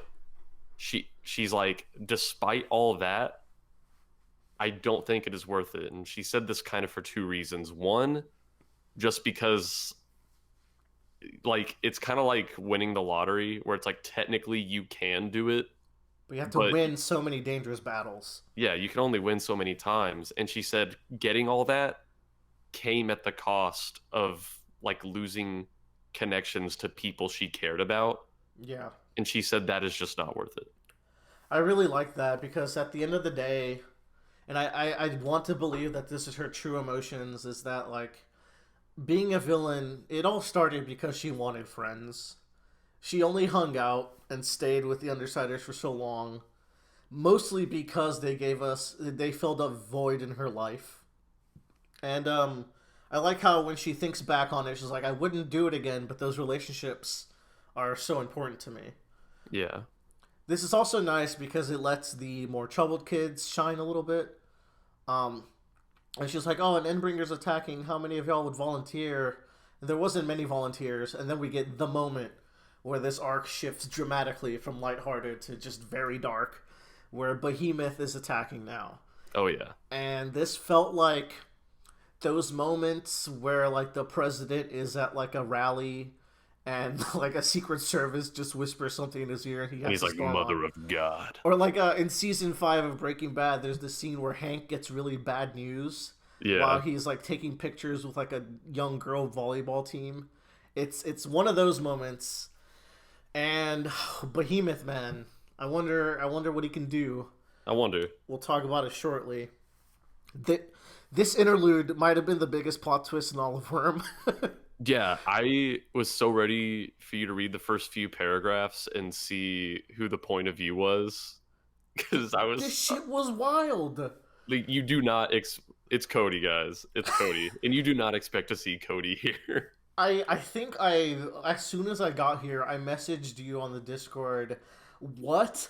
Why? How? And why is he here? Like, I was just so confused. But Just think about this man real quick. He was a high school boy on an esports team, and now he is on a Chinese military team of parahumans in the Indian subcontinent of an alternate Earth. Oh, that's so good. It's fantastic. I think this was the point where Worm started giving me the good chemicals. The good chemicals. I compare Worm now to like the book / superhero version of One Piece, where it's this ungodly long story, but then stuff starts connecting in ways that blow your mind, and I just feel amazing as it's all connecting. The Behemoth story arc, up to this point, Wildbow has just been like creating so many like alternate plot threads, and this is where he kind of starts to weave them together finally. Yes, call him a weaver, if you will. Hey. Yeah, man, let's talk about the Young Bond, because I feel like this is the coolest thing Wildbow has done relating to powers. They are so cool. It is such like wow, man, an interesting idea that they have, like, not only the way it's made possible, because they have like one guy who splits up the powers, and then they also found someone who can make powers stronger, so like they kind of get back up to regular strength. But it's the way they're coordinated, where they're treated like a cult, where they're kept like tired and their minds malleable, and they do so much training that they're usually pretty much all on the same page. And what comes along with that is that Cody knows he'll like never really be accepted by them, because the way they operate is in the middle of battle, someone will throw out a suggestion, and if it's accepted, everyone like repeats it and then does it. And he says like the most crushing thing you could probably do is throw out a suggestion and no one repeats it. Oof, man. Ugh. This is fascinating because also like Cody's whole thing was that he wasn't part of the team. Oh my god. And Kraus was, and he just could never get it in. That's a weird way to put it, but you know what? That's not inaccurate. He could never get it in with the team. Yeah. Or Noel. And it's just like, but now he's a part of this team, and he's an integral part, because I noticed after they get obliterated in the final chapter, right? Before the interlude, we see like most of them die, and then they all reform. And I'm like, oh, that's interesting. You find out that like this is Perdition's power, and Cody is now a very valuable member of this team. He has a super strong defensive ability, but he's still not part of the team. He's super integral, but he'll never connect with them. He still has that void that he had with the Travelers. So the good. Eternal struggle of Cody.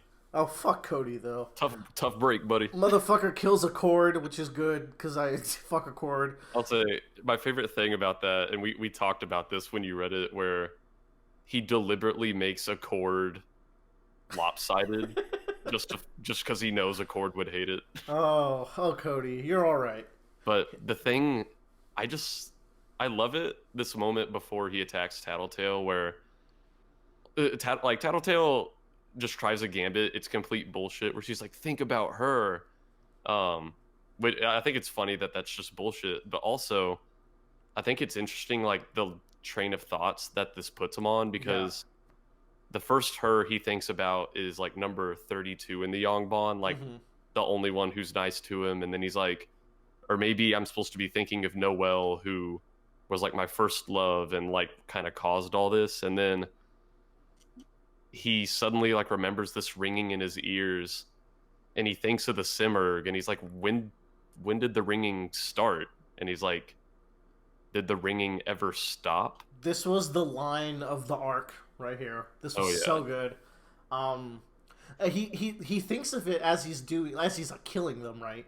Yeah. And as he's thinking about killing Tattletale. Now, he would have gotten extra points if he did kill Tattletale. That's only half a joke. You know, me and Tattles, we go way back. Yeah, this was incredible. I was worried he'd kill Chevalier. Thankfully, Chevalier lived to fight another day. Dude, Chevalier. Holy is such a shit. beast. But yeah, this was fascinating. Fuck Cody, he's an incel. That's all I got for arc 23. I Cody think. the need we say more? Need we? Well, do you have any more? Uh, I don't know. I just love the idea that Cody got an interlude when he did. It was insane, dude. Oh my god. I think this was the like I've already like really been liking Worm, but I think once I got to this interlude is when my binge started. And You I'm were like, just like you started this chapter up, and you're like, "What the fuck is happening?" I think from this point on, I was still finishing Death Stranding, and I was like, you know what? As I'm finishing this game, I'm just going to binge the ever loving hell out of Worm, and it was the best decision. But that's enough for 23. That's enough for 20. All right. I want to talk a little bit about Death Stranding now that I've completed it. How many times do they say strand in the game? I'd say like around somewhere between 10 to 20. Okay. That's it? Yeah. It's not that ridiculous. They say they say the word chiral like maybe 100 to 150. Jesus. Uh, What was your final playtime? my final playtime with a good amount of side content was 68 hours. Okay, that's less than I thought.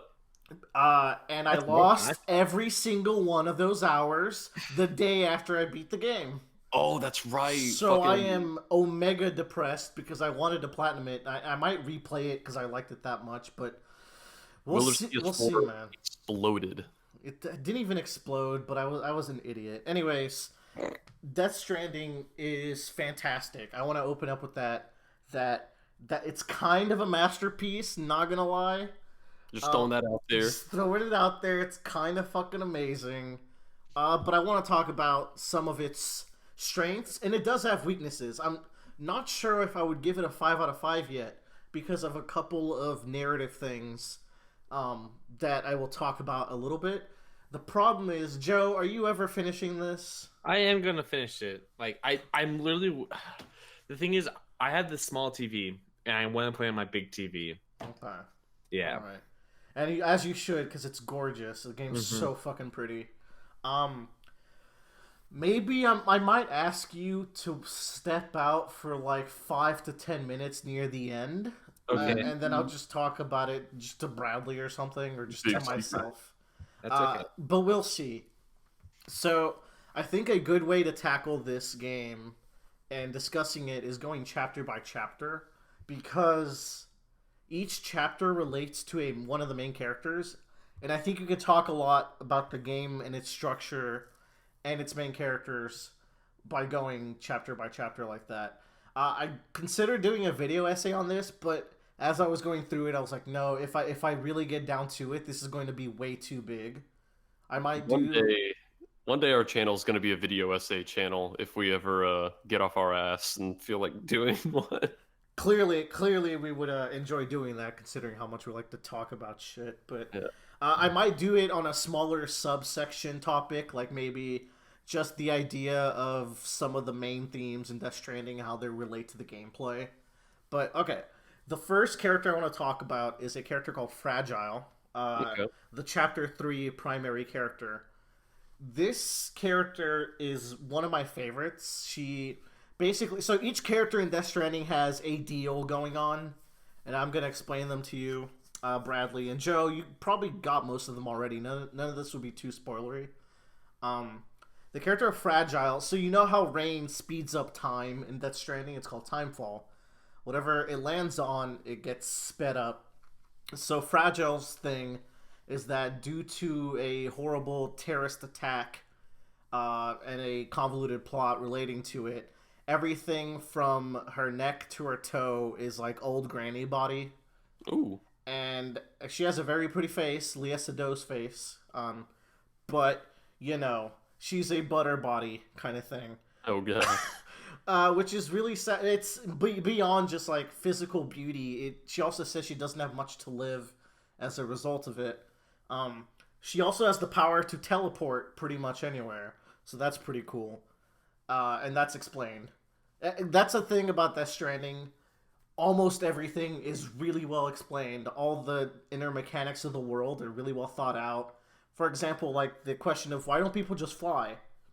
in this post-apocalypse? Well, the clouds have a lot of chiralium, which is this particle that fucks up time and space, which is also the reason why timefall happens. So it all kind of loops back into each other in multiple ways. But so Fragile has this really good cutscene where we actually get to see her backstory. My one knock against that cutscene, it's really well directed. It's really horrifying what she has to go through. But as she's like running through this timefall rain, Kojima just has to get a shot of her ass while he's doing it. Yeah, boy. No, Bradley. Oh, wait.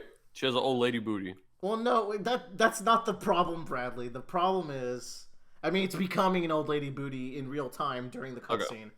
Okay. But I feel like it took away from it. Like, it felt unnecessary. Yeah, it's like, this is supposed to be serious, and we're looking at this girl's ass. Yeah, Kojima's a horn dog. And that's just how it be.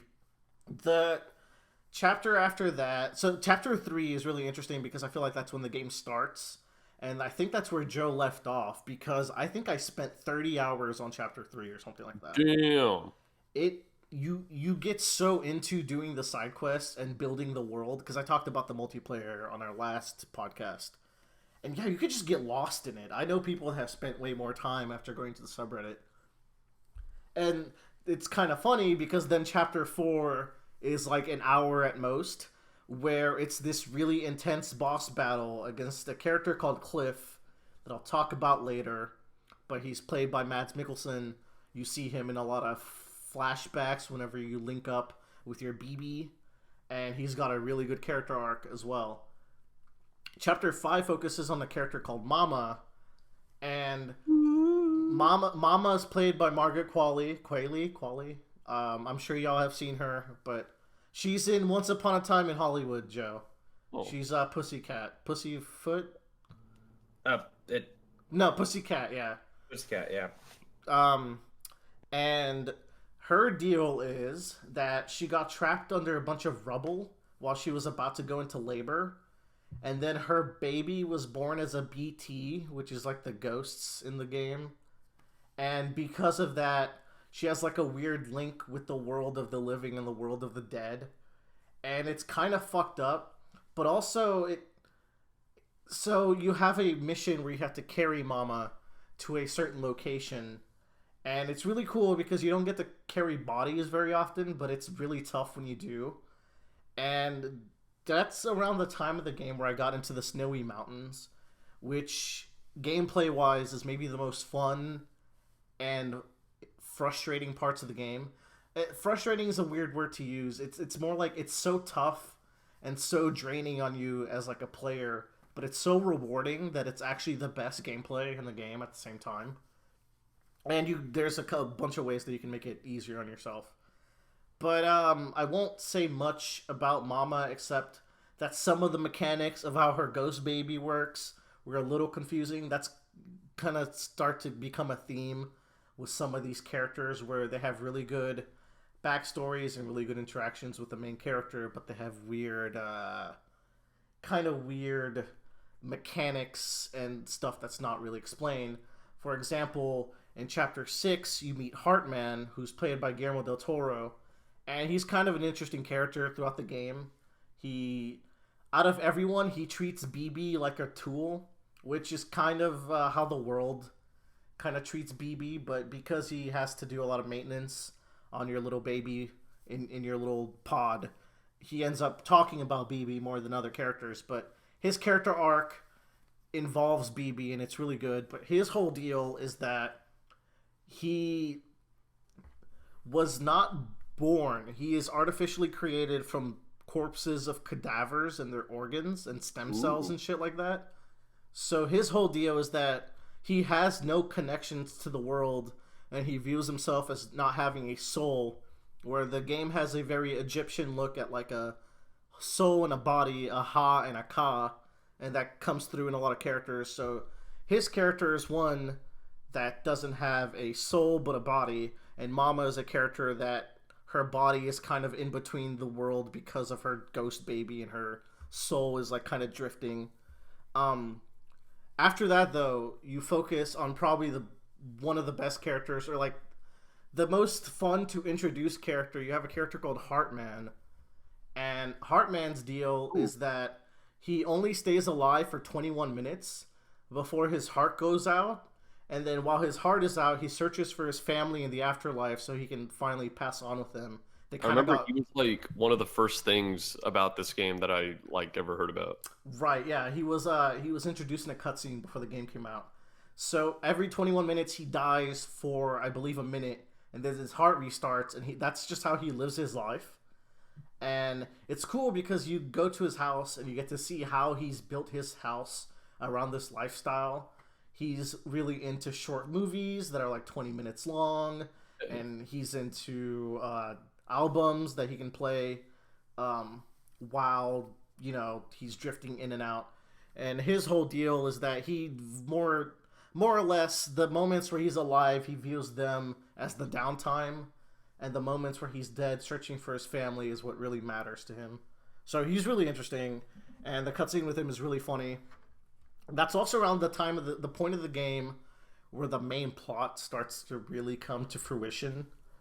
A lot of the mysteries in the game start getting revealed in chapters 8 through 14, which is like the back, I'd say, fifth of the game.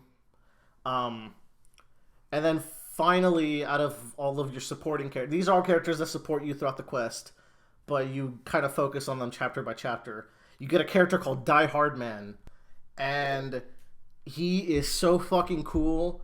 He's maybe my favorite character aside from the main character. He named himself after his favorite movie. Of course. And I won't get into his whole deal a lot because he's pretty deep into the game, so it starts getting pretty spoilery at that point. But he has this one cutscene where he acts the shit out of that cutscene. Give this man an Oscar. Give it to the Oscar committee. They're all like 80 years old anyways. They won't be able to tell it's a video game because the graphics are that good, and they'll just give him an Oscar. Can a video game win an Oscar? They couldn't, unfortunately, even though his act, like, my god, he really went for it. It was great. Also, he has a cool skeleton mask. It looks sick as fuck. Those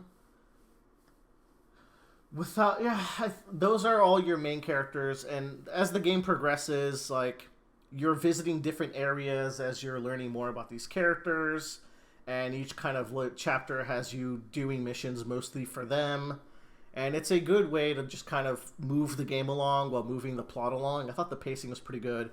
But then, like, the last 2 or 3 chapters focus on the main antagonist called Higgs, which is played by Troy Baker. He's, so Higgs is an interesting case where he's super hammy and super fun, but he's not deep pretty much at all.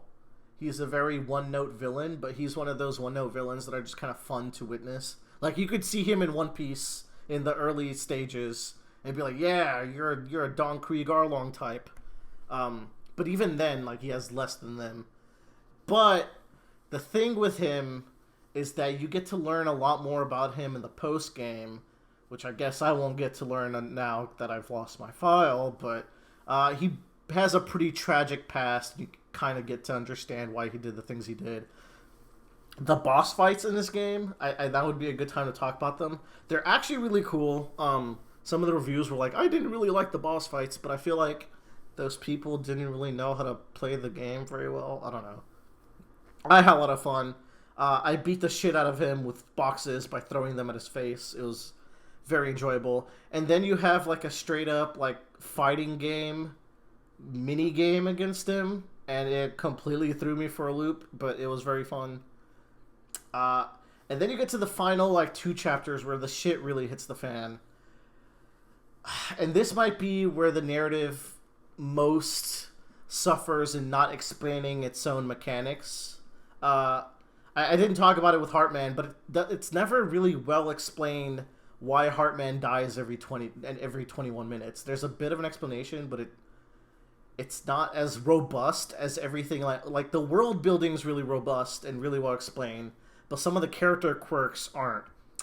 And the final few antagonists, you get into this really long cutscene where they explain the main antagonist's motives, and you understand it, but there's just so much going on where you also get confused.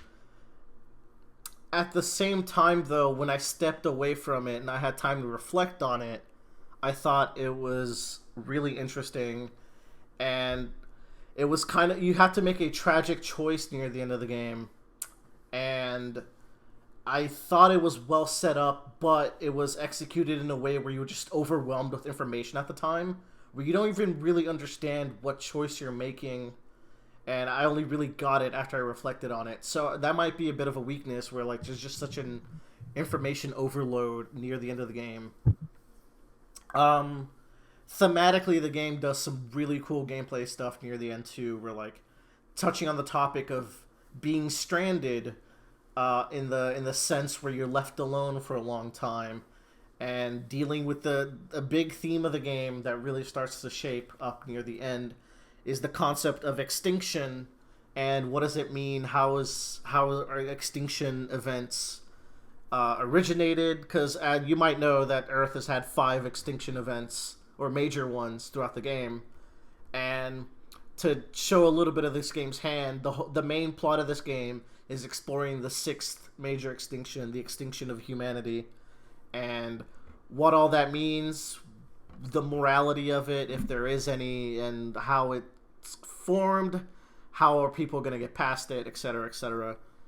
The character I left to talk about last, before I kind of wrap up my final thoughts, is Sam himself, the main character. He's really good, and it's kind of understated, because in the beginning of the game, Sam doesn't talk very much.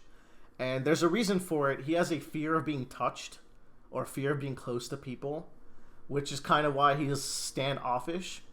And his whole character kind of symbolizes isolationism. So the game's theme is to connect the world and connect America, and that's how we can beat this apocalypse, by getting us all connected, getting the flow of information back, delivering goods from people to people to grow bonds. But the person they tasked for this mission is a person who fundamentally does not believe in this idea of bonds, and thinks that connecting a country is just going to fall apart, because connecting a country in the past has fallen apart in this world, so he sees no reason why this will be any different.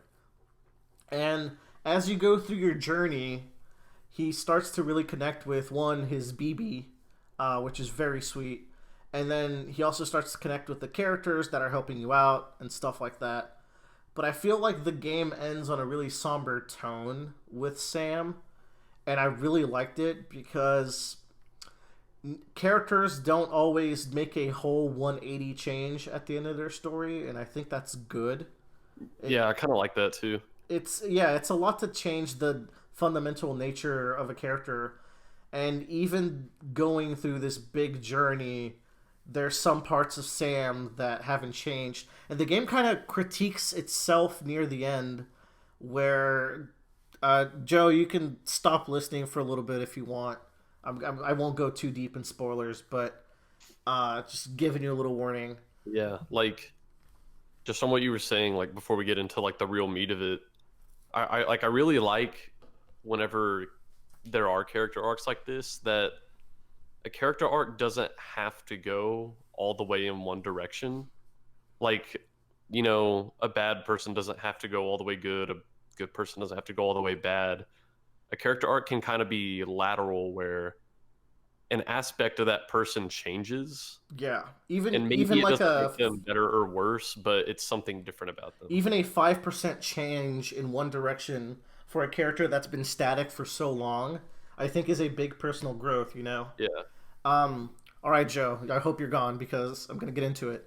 So, as you're connecting the world, the game fuels you with a currency called likes. It's kind of an EXP system, where all your stuff can be liked by other players, and characters in the game will give you likes for doing missions.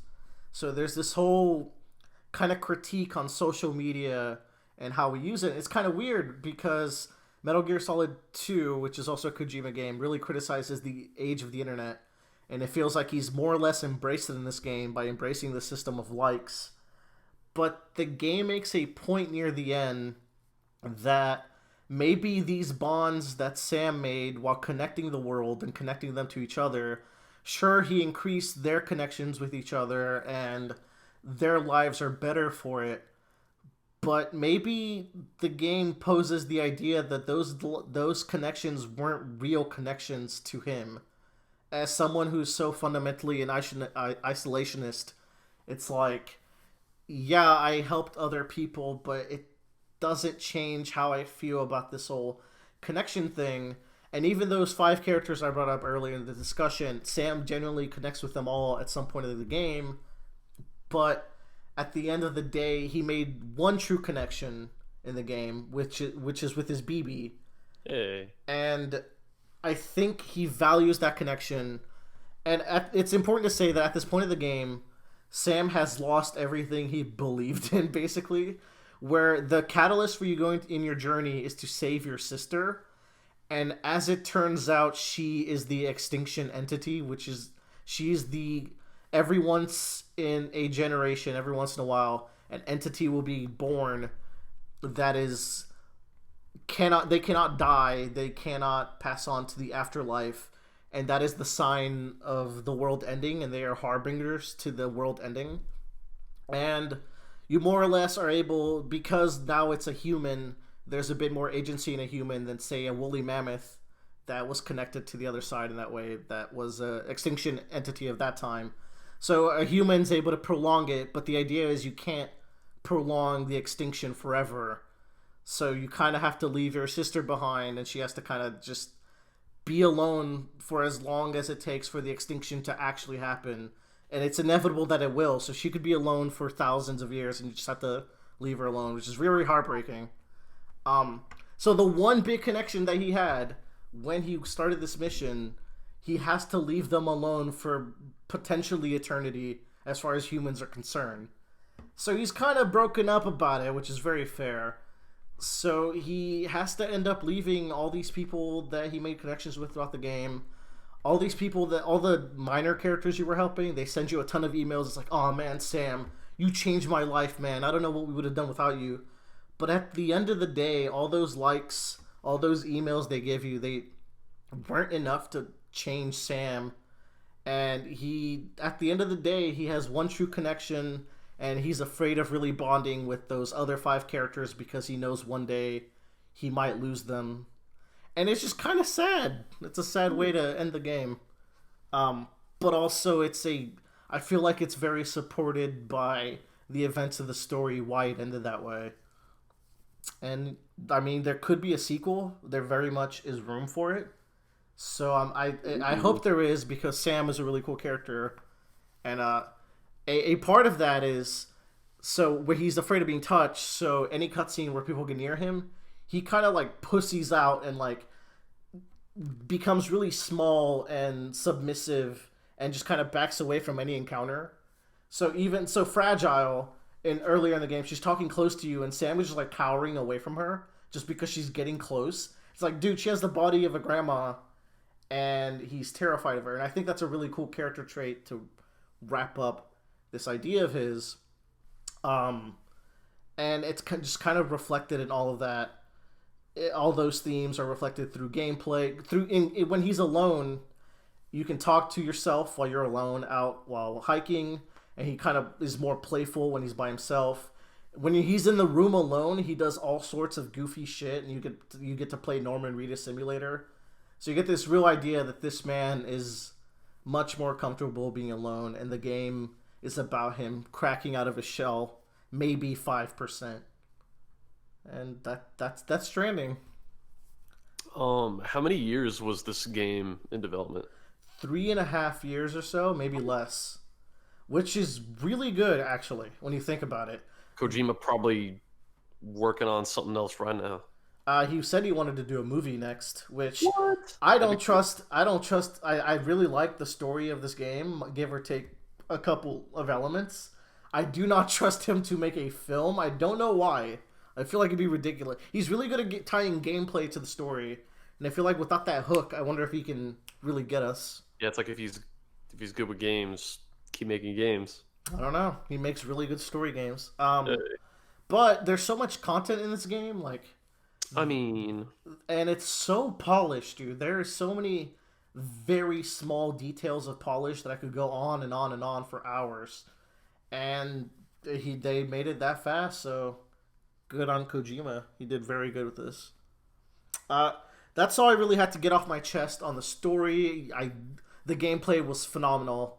Ironically, people were like, "What is this game? It's just a walking simulator." The gameplay is straight 5 out of 5. Really like the story as well. Not perfect. Not his best script. His best scripts would be MGS 2 and 3, which I would love to play with you at some point. Because you need to experience some of those games because they're very much up your alley with some of the story themes, in my opinion. But that's what I got. you heard it here first. I wonder how we get Joe back. I don't know. We go. I know. You see. Somehow the world will change for me. Keep going, bro. Joe, 3, 2, 1. Let's go. Oh, it took us what, like 20? Reset the fucking clock. Joe, tell us about what were you gonna talk about now? I'm gonna talk about some mangas Yeah, that I was following. One of which I am still following, and I'm surprised I'm still following, and the other one am no longer following because it got canceled. So we're gonna talk about those two real quickly and what I think they're doing right and how I think one of them failed and so on and so forth. So the first one we're gonna start off with the one that I'm still following. Yeah. Which is Okay. The first one I'm following is I have to find the Mission Yozakura Family. This is one that I showed Willer. And I told Willer, I was just like, I'm gonna follow this and I'm gonna see how far it can go before it can get canceled. That's the one where the girl is in a spy family, right? Correct. So the premise of it is basically a young man. I think his name's Tayana, something like that. I'm terrible with names, so it doesn't matter anyways. He's best friends with this girl, and she is part of a spy family that's been spies for generations, and they're like the best of the best, and so on and so forth. And the eldest brother of this family is like overly protective of her, and it's super weird. Even the sister's just like, "You're a big fucking weirdo. You need to stay away from me." Kind of weird. And so he ends up joining the family in order to not die from this older brother killing him because he gets super jealous that they hang out all the time. I read the first chapter or two. It was a really weird setup to get him into this situation. Yeah. And what kind of gave me what piqued my interest about when I first read this chapter or when I first read this series was, so his name's Asano. Okay. So his name's Asano. So Asano is orphaned. Like, he survives this horrendous car crash where he's the only person that lived in this entire family of his direct immediate family. He's by himself. So he feels just like he can't be close to anybody because he's afraid they're all going to die again and just leave him, except for Mitsume, who is this girl in the spy family, basically. His childhood friend. Yeah, his childhood friend. And I thought, man, what a great idea. You have this character that feels like he can't connect to anybody except for this one person. But in order for him to survive, he has to learn to be a part of this family that's really tight-knit and connected and gets along with each other and has a common interest between all of them. Joe, real quick, what's the over-under that car crash was caused by a rival assassin family? Winter Soldier style. What's the chance?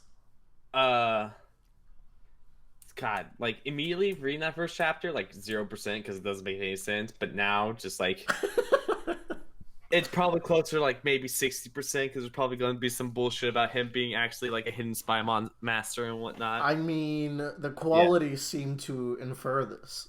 Yes, but I like the idea of this guy loses his entire family and basically gets adopted into this other family by marriage. By the way, he marries his childhood friend because that's the only way he could be part of the family officially. Um, and the rest of the family, except for the older brother, is on board. They're like, yeah, we're gonna take care of him. We're gonna train him, and we're gonna make him a spy just like us. The thing about it is, this manga series has gone through like a roller coaster with me in terms of how I've enjoyed it. You know, Mm. like that first chapter, I was like, it's like cool. I see the potential. I see the premise. Let's do it. I can see the conflict that's arising here, and you got some good jokes, awesome in there. So yeah, like let's get to it. And then, man, it goes, and then at one point it just falls for me. I'm just like, what is happening? What makes it stop working for you? So like the whole point is that they have to get him like as part of the family. And so they start focusing on having him do spy training and being like as good a spy as they are, so that he that's how they connect him to the family. But there's never any actual like character moments for a while between him and the other members of the family. Mm. Like you would think that like for a Yeah. while he goes on a mission with like every single one of them. He gets to know them a little more. He gets to know like their like style and what they do good at. But like that's only happened like 2 or 3 times in the, I think we're at chapter 15 now. Mm. And I want like I could see them trying to reinforce the main character by himself, but I feel like a good way to reinforce your main character could be bouncing him off different personalities. So yeah, I'm with also you.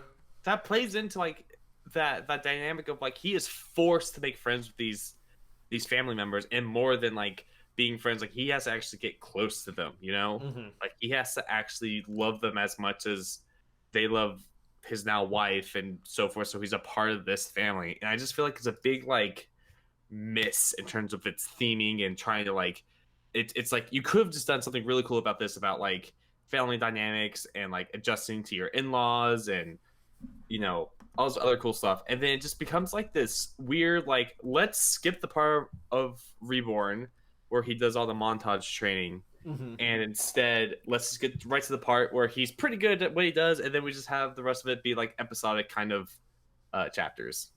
Oh, they skipped that much of his progress? Yeah, they're like, all right, like after like 2 or 3 chapters of training, he's like, all right, he can go on missions. He does a really good mission, and now he's well renowned within the spy like society kind of thing. You're just like, oh, okay. But that being said, like when I read them, like I don't have a bad time. Like I think there's some funny jokes in there. I think there's some good comedy, and there's a little bit of heartfelt moments. Like the chapter I read today was really good, I thought, but it's not remarkable as I thought it could be. And I feel like it really dropped the ball in its potential. But it yeah, hasn't been canceled yet, right? it hasn't been canceled yet, but we haven't reached chapter 20 yet, so that might be why. Let me know how that goes. I'm interested. Yeah, I will. So the other one that I read that did get axed, and its last chapter I think was last week I think was its last chapter, November 24th, was Double Taisei. And man, I was like, man, this seems like a great idea for a premise, and once again just doesn't use its potential at all in the end, and it made me really upset. So basically the idea is there's this guy named Taisei Tendo. He is like a shogi prodigy. He's in high school, and right now he's entering the tournament to like become a pro player of shogi. So like once he does that, he's basically like set in the shogi world, and he can start playing tournaments and stuff like that. The thing about Taisei is that he has 2 personalities, Tai and Sei. Okay. I believe, I can't remember which one is which. I'll have to look it up. But I believe Tai is awake in the day, and Sai is awake at night. And the thing is Tai is the one that's competing for these championships. He's the one that's doing all the shogi stuff, while Sai is like off in the night world doing his own thing, like trying to make his own mark in the world in the first chapter. But then they get into an accident, and their personalities flip schedules. Okay. Where now Sai is in the day and Tai is at night. Is that how you get those weird panels where like weird shit is happening because the night personality is just an oddball? Yeah, because he doesn't interact with anybody during the day, basically, because he's always lit at night. But the thing is Sai, who's the person at night, is better at shogi than Tai is. Hmm. So, like, there could have been this whole great thing about this conflict of like Sai like realizing something that Tai always knew, which is that he was the better shogi player, and then having like really try understand like where he's supposed to be, and then Tai dealing with like like I can't be that anymore. What do I do now? But like that once again never happens. It's just really weird like metaphors for playing shogi. I think the comic is really funny at times. Like there are some really like crazy out of context panels I would paste and send to y'all. Those are pretty good. Yeah. I have a question, Joe. How's Yeah. the shogi? Is it interesting? Is it easy to follow?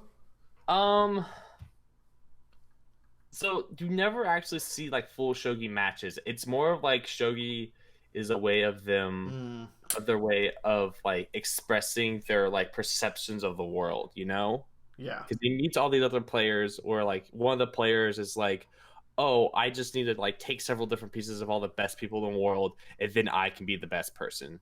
And then there's another player that like sees everything like analytically, like that's how you have to view the world. There's another person that's like, everything's determined by fate. I've already won this match. No matter what you do, you're gonna lose. I Like, love sports shonen. yeah. They're great.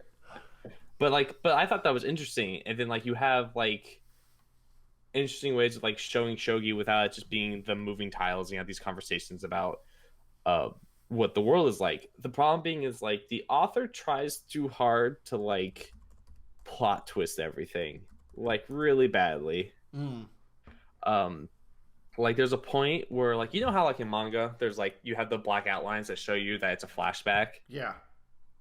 He presents as a flashback, and then you find out at the end of the arc that it was actually a flash forward, but also happening at the same time, and it's just Okay, you had me at flash forward. I was like, hey, that's pretty neat, but what? Yeah. Anyways, this goes on for 27 chapters. It ends with a really dumb ending. Like it's the ending he probably wanted to end with, and ultimately in the end, but like it just doesn't make sense. How does it work? Like, so tell me, like the last 3 chapters. How was the flow and what was the ending there? So, oh God, the manga falls apart like at chapter 16 or so. Okay, so it had a long time to be falling apart. Though. Yeah, so like at chapter 16 may have been like chapter 16 or 17. Like there's a point where like I was like, man, this is really good. This is going on pretty well. And then we get into this part where like he's talking to this guy that has like this family line of fate, and he's going to kill himself after he beats this guy at shogi, and it doesn't make any sense. And I'm just like, what am I reading? Why is it like it just it really felt like the author kind of fumbled in what he was trying to do at this point, and realized that like, oh, basically through the entirety of this tournament, and I don't know what to do afterwards, kind of thing. Like he wasn't setting up for anything after this. It really felt like. Maybe he knew. Yeah, he probably knew. Well, it's a good thing Joe's announcing live on the podcast that he's going to catch up with Act Age. Woo! But the ending ends with Taisei Tendo being locked up in this monitored room so that Tai and Sai can play for the championship match, because they're 2 different people, and it's supposed to last for 2 months or something like that. Oh, so they make 1 turn each day-night cycle? Yes. Fucking Christ. Yeah. And I just I don't know. It like I was really on board with the premise of this, and then it just really fell off. Joe. Like, yeah. Act Age, come on, man. You gotta give it... Joe, Act Age is one of our only popular videos, and I am dying to talk about it with you. I'll say Act Age got a following, man. Gotta say, though, only chapters 1 through 6 are on this until... You just gotta push through. I did it. You can do it. Come on, buddy. Join me. I think I'm at chapter 23. Oh, you're getting there. Are they still in the Death Island arc? No, she's at the stage play now. Oh, the stage play is so fucking good. All right, we'll talk about that next week when Joe catches up. Everybody clap! Woo! No. But yeah, don't read either of these mangas. I'm just gonna say that. Oh, also, but Thomas Security Spirit Busters. I read the first chapter. That it's garbage. Don't read it. I just no. Woo! I don't think it's good. There you go, Joe reviews. Yep. Joe, why don't you close this off by telling us about Jedi Fallen Knight, Fallen Order? Fallen Order. There Okay. you go. Okay. I'm actually excited to talk about this. The order We has meant to, like, fallen put and it. can't get up. Yes, they really haven't, Bradley. That's the whole theme of the story. The Jedi gets crippled and you have to roll around in a wheelchair and then you shoot your fingernails. Oh, that sounds fun. Yeah. But no. So I meant to talk about this in our last podcast because I literally beat Jedi Fallen Order the weekend that it came out. And I think Willard might be surprised in how like I went from like within like the first 2 hours I hated this game by the end of being like, hey, I really like this game. That was interesting. Yeah. So Jedi Fallen Order is the new Star Wars game that came out. And ultimately, at the very end of the day, I enjoyed it, and I would play another one if they made another one, and I liked it. It's very much a watered down version of Sekiro. Like, it takes a lot of portions of common that is with Sekiro, and that it's deflection based, and you have your sword, and you're running around doing like ninja samurai type stuff with some magic mixed in. So like, I want to talk about the beginning of this game because the beginning of this game is fucking garbage. Okay, I'm so upset about it because I feel like it could turn off a lot of people. So, what makes Sekiro good is that most of the enemies in the game, 95% of them have swords. You know, like they like the enemies are designed around you having this weapon, so you have something to deflect or to. It's a sword or a spear or a club. Yes. Yeah. There's something that your sword interacts with. So the first part of this game is very much more Uncharted style, where you're very much like going linearly through a level. You're climbing over things and you fight bad guys as you see them. All good and great, and you got some good mix-ins of like ranged units where you're deflecting bolts, laser bolts, and you're fighting like the stun baton dudes, and you're blocking them and you're killing them. You're like, okay, cool, this is fun, and you're like one-hitting stormtroopers. It's like great time. And then you get to the first like actual planet where you have a little bit more of that Dark Soulsy feels of like you have to like find a path and push a rock to get to the other spot and all that other kind of shortcut like layered mechanics into it. And it has nothing but animals that bite you and you can't deflect them. So it's like take the main mechanic of your game and just get rid of it within the first 15 minutes of it. That's rough, buddy. Yeah, and you're just like, because the whole first part is telling you like deflect the lasers, block the attacks, dodge when you can, whenever you see like a powerful attack, but you're going to be blocking and deflecting things most of the time. And then you get put in this planet, and you're just like, I can't block anything. So like, what? It boggles my mind, like why you would do that, especially like so soon after introducing your core mechanic. Like I can understand like you're like 10 hours in, you're at like halfway midway point, you're like, oh man, I'm fighting like giant spiders that don't have things I can really parry, or like they're not the usual things I parry. I have to like take this on differently. Like when we think of Sekiro and introduce it, so it has the ogre, which has it's very much a boss fight where you have to dodge, and you can deflect the kicks. But then like it introduces the monkeys like pretty late into the game, and that's the only enemy that comes to mind that don't have a like deflectable tool that they're using. And like it was just like, I liked killing stormtroopers. Like I like blocking the batons. I like deflecting the bullets and fighting the stormtroopers. That was fun because it feels like the game is supposed to be about me fighting stormtroopers. So when you get to this point and you're like going 3 hours in and you're just like, I'm so sick and tired of this fucking frog killing me. Like, you're just like, oh my god. But then you got out of that world and you were less salty. Yeah, I got out of that world and I went to Dathomir, and that made me salty because it gave me two options of where to go, Willer. And I went to one, and I was there for like a solid like 30 minutes, just like, you chose wrong. You should leave. And I'm Shit. just okay.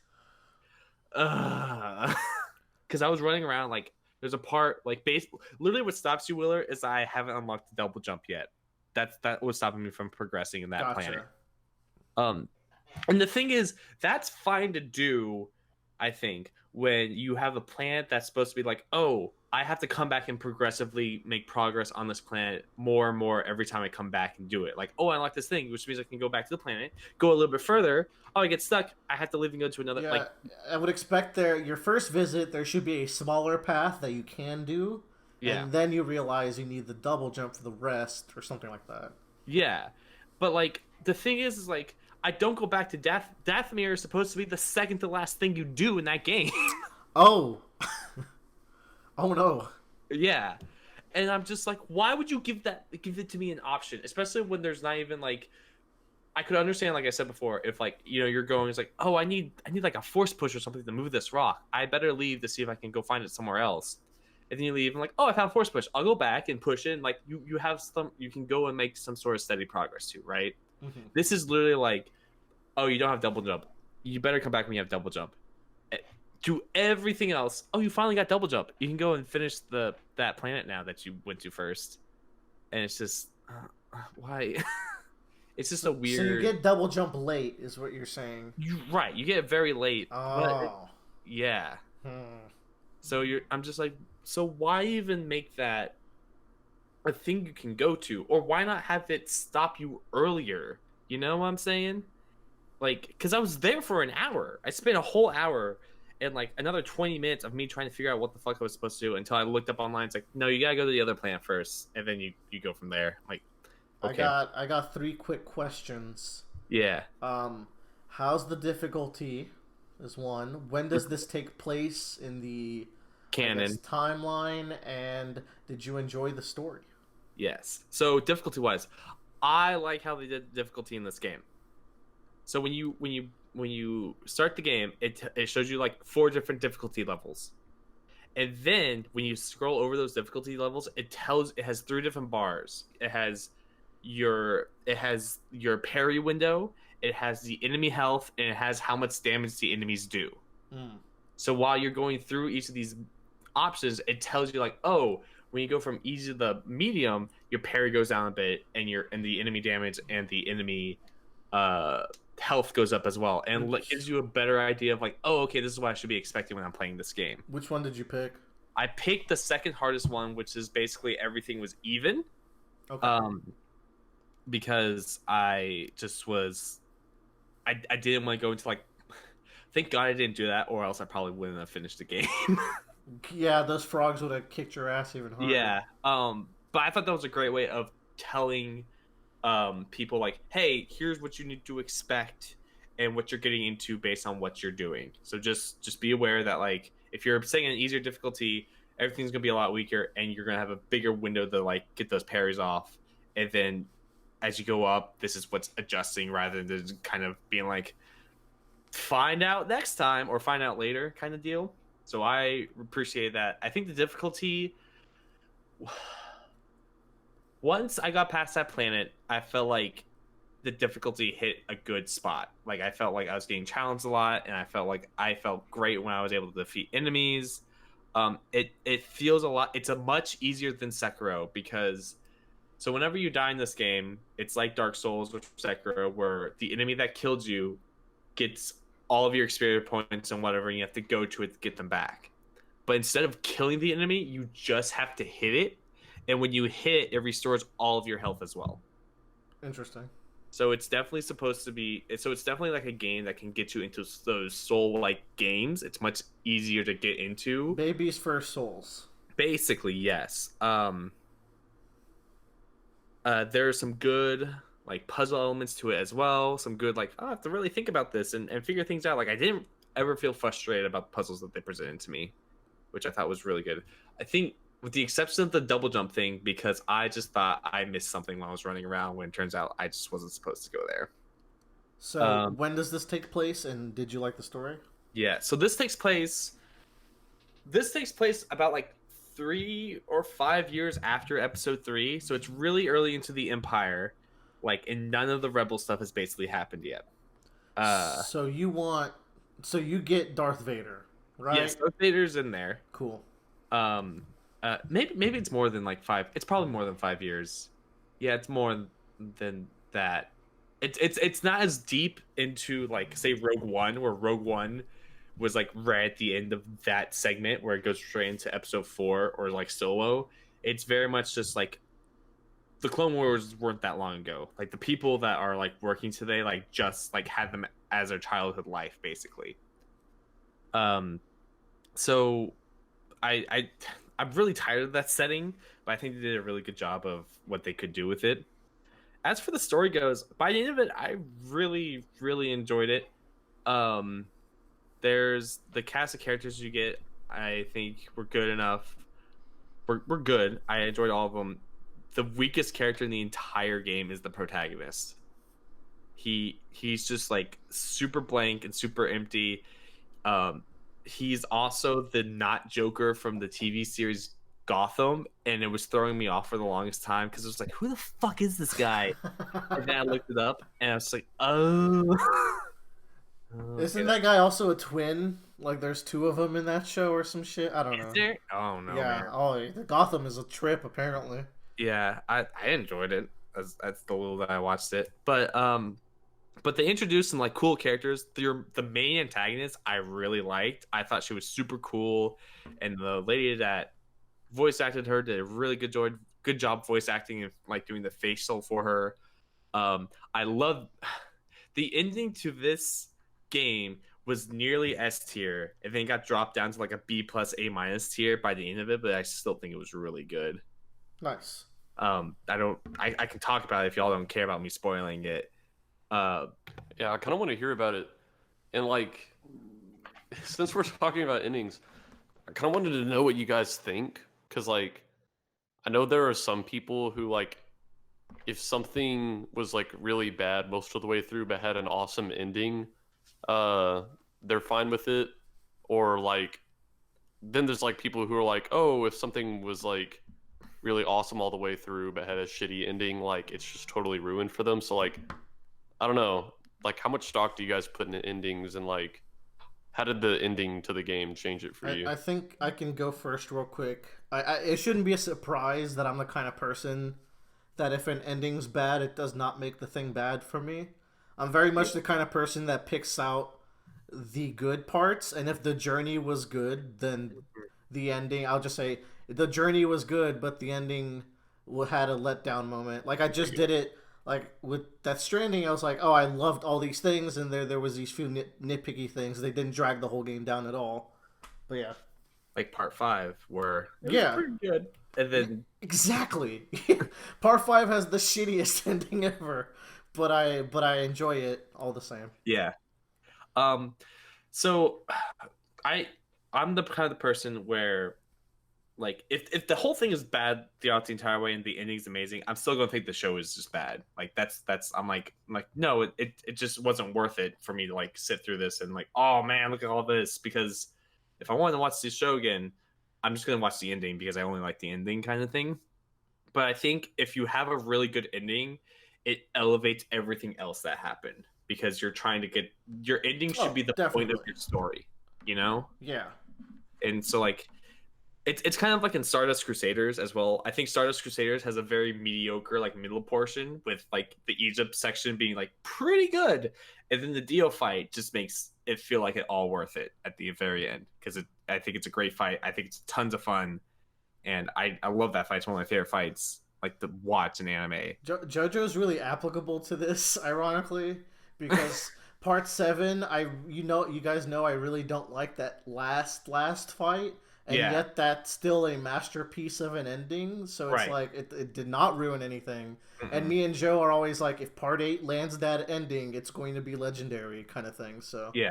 it's, but we wouldn't hate it if it didn't. So yeah. So the plot. So now we're gonna go into like Fallen Order spoilers. So stop listening to it. My Woo-hoo. final verdict is: if you like Star Wars, play the game. If you like Dark Souls like games and you just want another kind of Dark Souls games to play, Yeah. you can go ahead and play this game. I don't think you're gonna find it nearly as challenging as like Sekiro.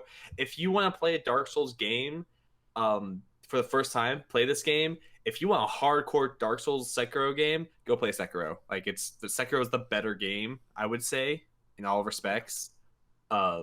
But I can understand why this appeals to a much wider audience.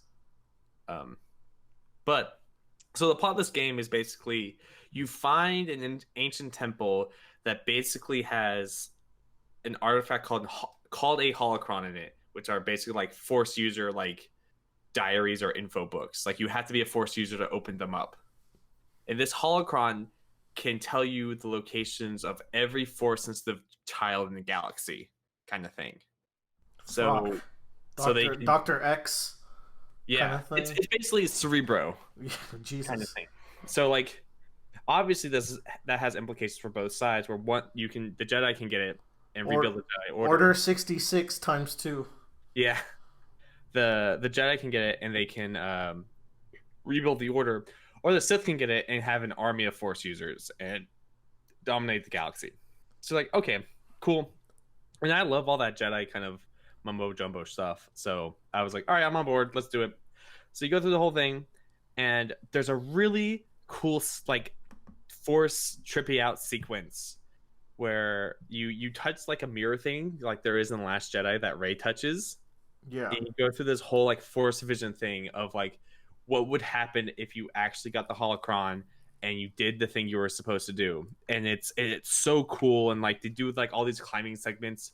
There's a point where you're climbing on a wall and the camera rotates it so it's like directly like facing at your back, but the surroundings change where it looks like you're like crawling through a ditch, but you're crawling up a wall kind of deal.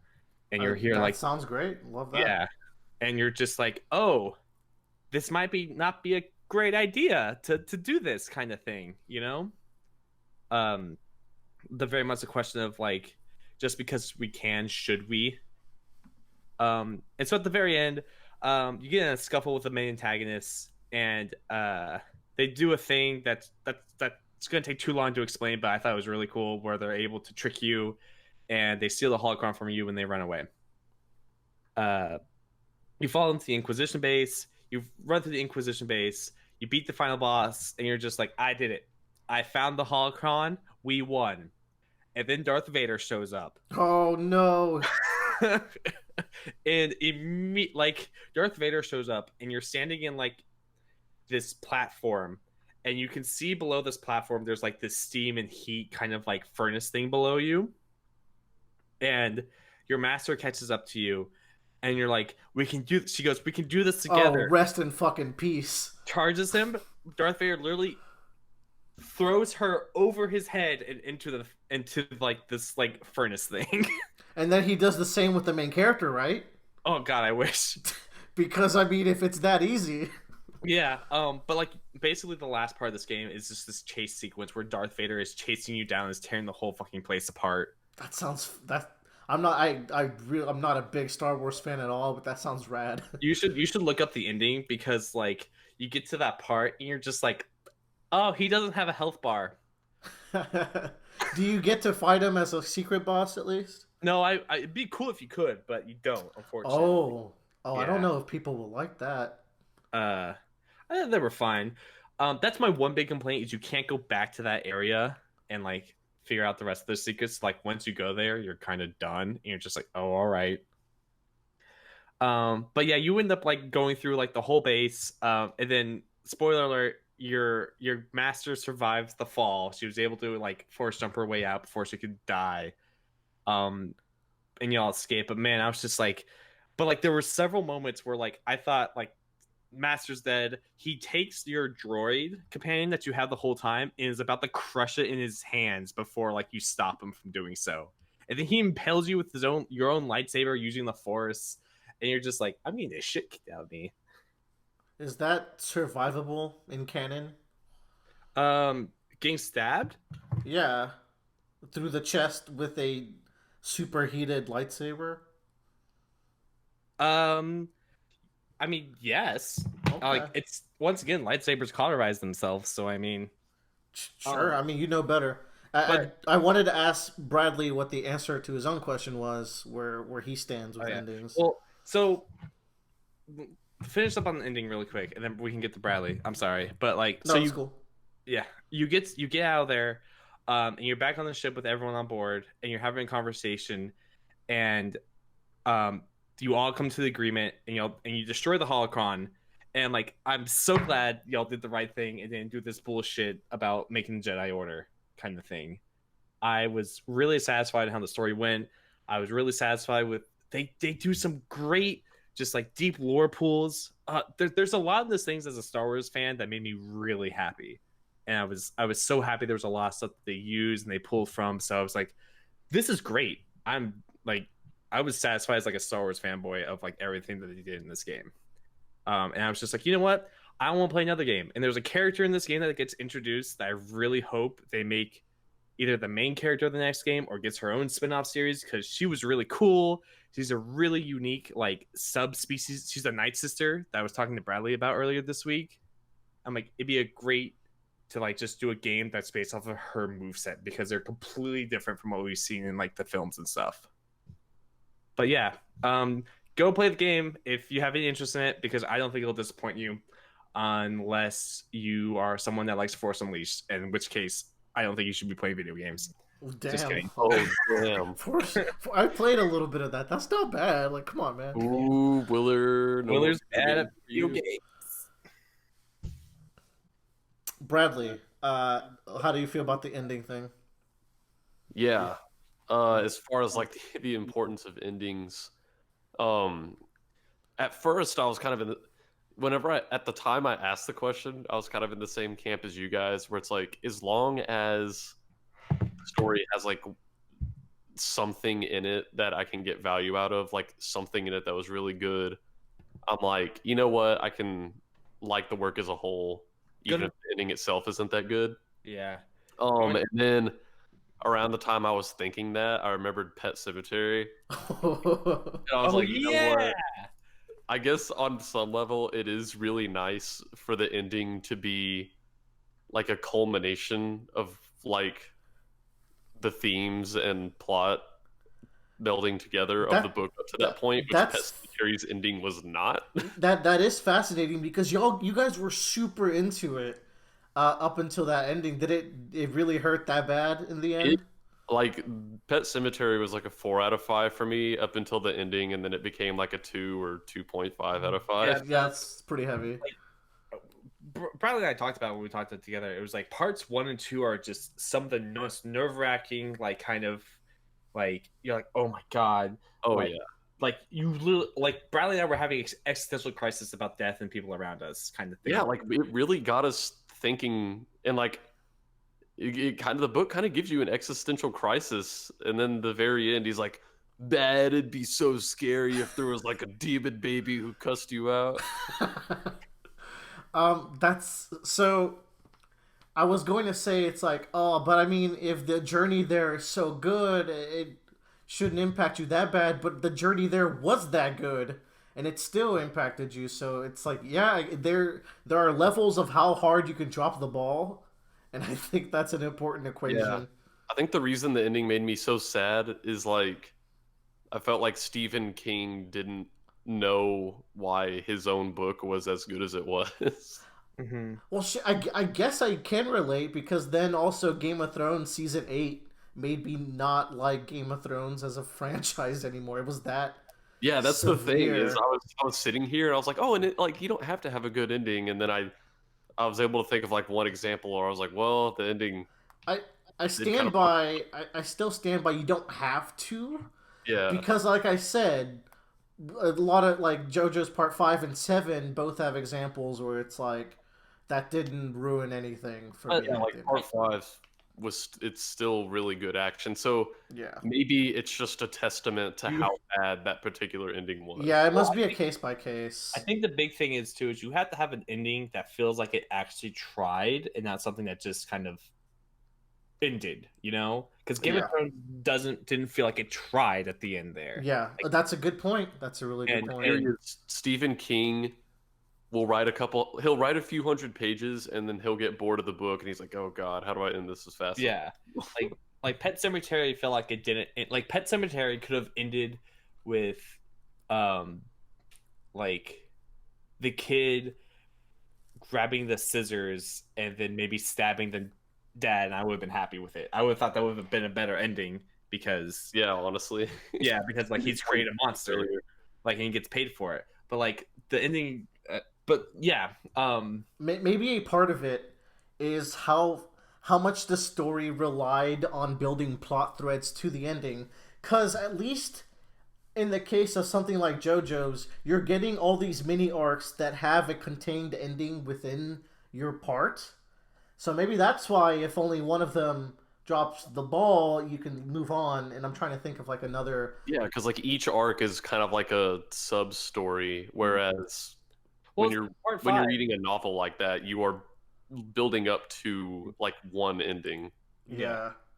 I think a lot of people don't like the Lost ending. I wish I could weigh in on that because I do like the Lost ending. I'm a fucking weirdo. I've gotten to do specifically Lost on the podcast before. Like I think you've talked about it in passing when we talk about other stuff. I'm trying to think of something because JoJo's is a specific case where, like I said, it has those things. I'm trying to think of a bad ending. What about something like I've never played Demon Souls, right? But Demon Souls is like the lamest final boss ever, from what I hear. But I'm sure a lot of people would still say that the game is good that have played it. So I'm sure there's a lot of video games with bad endings that you can get behind because the journey, like, it was a fun game. And I'm sure I could think, one of the Kingdom Hearts, I'm sure it has like a bad ending. First Kingdom Hearts when you have to fight a boat. Nah, that's fucking rad. No, it's not. Maybe how 3 handles Xehanort, but I still enjoy 3. So something like that. Was fun, but like badass. Yeah, I'm trying. Yeah, this was a lot of good Star Wars stuff. I might segment this into its own little 4-minute talk thing. Yeah. I mean, if I had any more endings to think about, I would bring them up. But yeah, it's a complex question. I think in terms of like game endings, like I know an inverse of one, like Mass Effect 1. Mass Effect 1 was such a slog to get through. Like I literally played that game so I could like transfer the save over to Mass Effect 2 and so forth. And I played the entirety of that game, and I just despised it. Like it did not feel good to play. I love the ending to that game. What's ironic is if you keep following that thread, Mass Effect 3 is apparently really fun to play, and then the ending ruins the franchise. Yeah. So, I don't know. Yeah, there's so many variables, I guess. Yeah. I think the biggest thing is your ending has to feel like it was trying to make a point, you know? Yeah.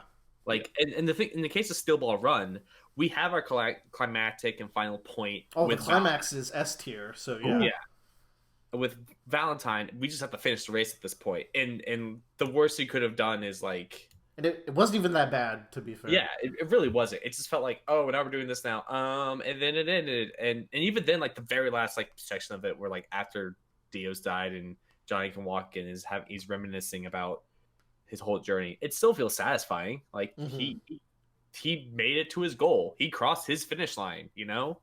So that's why it feels good, because the point got across. You know, this happens in movies a lot, I feel like.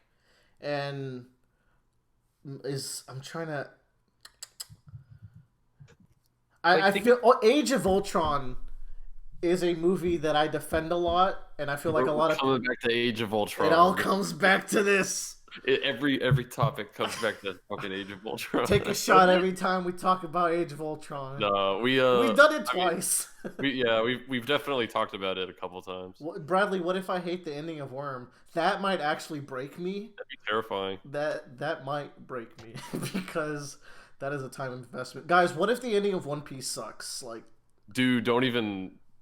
I think One Piece is at the point where like I don't think the ending could like ruin that entire series. it could for some people, and it like maybe not me because we've talked about how much we like every individual arc so much, but like it's a lot of threads building up to one ending, so I don't know. That's the thing is like that it is a daunting task. It's like how do you end such like a saga that has like honestly influenced culture so much? Like I'm at the point where I don't know, I'm only like maybe a third through One Piece, if even that. You're not even through the halfway mark of the first half of the book.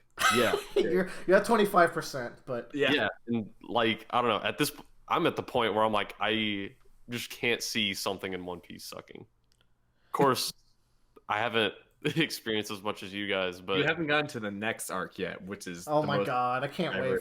I can't wait for Bradley to like it, and then I will feel vindicated. yeah. So that is that the one where you guys have like the polarized? It's not you guys. It's me versus the rest of the One Piece fan base. But maybe you'll join me on the hill. but also that arc might be the most important arc for an arc coming up later in the series. Maybe you never know. So we don't know. All I know is Oda knows what the fuck he's doing. Yeah. But anyways, endings you should at least try. If it's bad or good, it's like whatever. But if you try, it's gonna be fine. Speaking of endings, Bradley, how are we ending this podcast? Are we ending it strong and vindicating the whole podcast, or are we ending it weak and ruining the whole podcast? We go wake up the members of my nation. Give us your hypothetical, Bradley. That's what I was actually trying to get you to do. Oh shit! I was really hoping you weren't asking me to do that. I super was. I never think of them anymore, so I'm never ready. Do you want to do mine from today? Yeah, actually, that's a good one. And you can join us down in the comments. Please do. So basically, you have a time. You have the ability to go back in time, and you can change one historical event or personal event. I don't care. However, you're not allowed to harm or kill anybody, and the action you do cannot indirectly harm someone as well. Like you can't like knock down a building and I didn't harm anyone, but the building happened to kill Hitler. You can't do that. So Spencer's answer of cock blocking Hitler does not count? No, that counts because he's not harming Hitler. He's just cock blocking the dad. I mean, but then Hitler's not born. But that's not killing Hitler. That's just not unbirthing Hitler. That's a viable one. My go-to, it's like, so do I get full control to just straight up change it, or do I have to like use my words to change? You can do whatever you want. Well, that's tougher. Yeah. Bradley, what you got? We're also not working on the effect here. It's just like the Joe effect. Like you just prevent that one thing and everything else happens. You know that Banksy painting where it was sold at the auction and then the frame of the painting like shreds it? Yeah. I would go to the auction and right before that happens, I would be like, I will use my psychic powers to shred this $1 million painting. And then it happens that everyone would be like, whoa. And then they see that it was actually the frame that did it. And I don't know, it would probably be fun for about 30 seconds. I bet a lot of humans would be happy if I changed the ending of Game of Thrones somehow. If there was a way to do it. But you know, I could also save MLK. No, you know what, Willard, here's what you do. I could save a president. I don't know. You could say that season 7 and season 8 have 10 episodes each. Oh shit. But they didn't care at the time. I have to convince. Okay. Here's what I change. I go back in time, and I make sure that I write whenever Wild Bo was making pitches for TV shows for Worm, I would make myself the head of that somehow, and then we would live in a world where we would have the Worm TV show, and everyone. Just think, like, it's crazy to me that he's already talked to like plural studios, but he's so protective of it that because like they maybe I tell that guy to change the line from "take that, you worm" to like normal line. like some of the people who have talked to him actually had like huge changes that I can get, while Wild Bill wouldn't want it. But there are some of those guys he could have negotiated with. Joe, how do you save the world? Here's what I do. Actually, no, I can't because I know the answer to this question, and I can't do it because it's just mean. So I'm not going to answer this question. Oh no! Oh, is this a super personal? It's a super personal thing. Yeah, like my actual answer would probably be a personal thing, but Riley and Willard would probably hate me forever, and Tyler if I ever told them. So I'm not. Fuck. What the fuck? This affects me? Fuck you, Joe. What is this? Hold on, I gotta know. He would go back and stop us from coming to Disney World with him. I just made my penis bigger, basically. Cool. That's not a thing. Like, there's no point in time in which a decision was made that made your penis smaller, as far as I know. I'll go No, back. he's saying you guys would hate him for it because then you have to deal with his big penis. No, but I'm saying that in this context of this question, there's no way to make your penis bigger, Joe. You're right. Unless you go back, it's like, no, I'm not finishing that joke. Thanks for listening to the Roundabout cast, everyone. Okay, I have a special announcement. Oh shit! The first person to email the roundaboutcast@gmail.com gets to have exclusive rights to join our Discord server as the first member. So send us a question. I'm literally bribing you all at this point. Please, we're lonely. Okay, thanks, bye.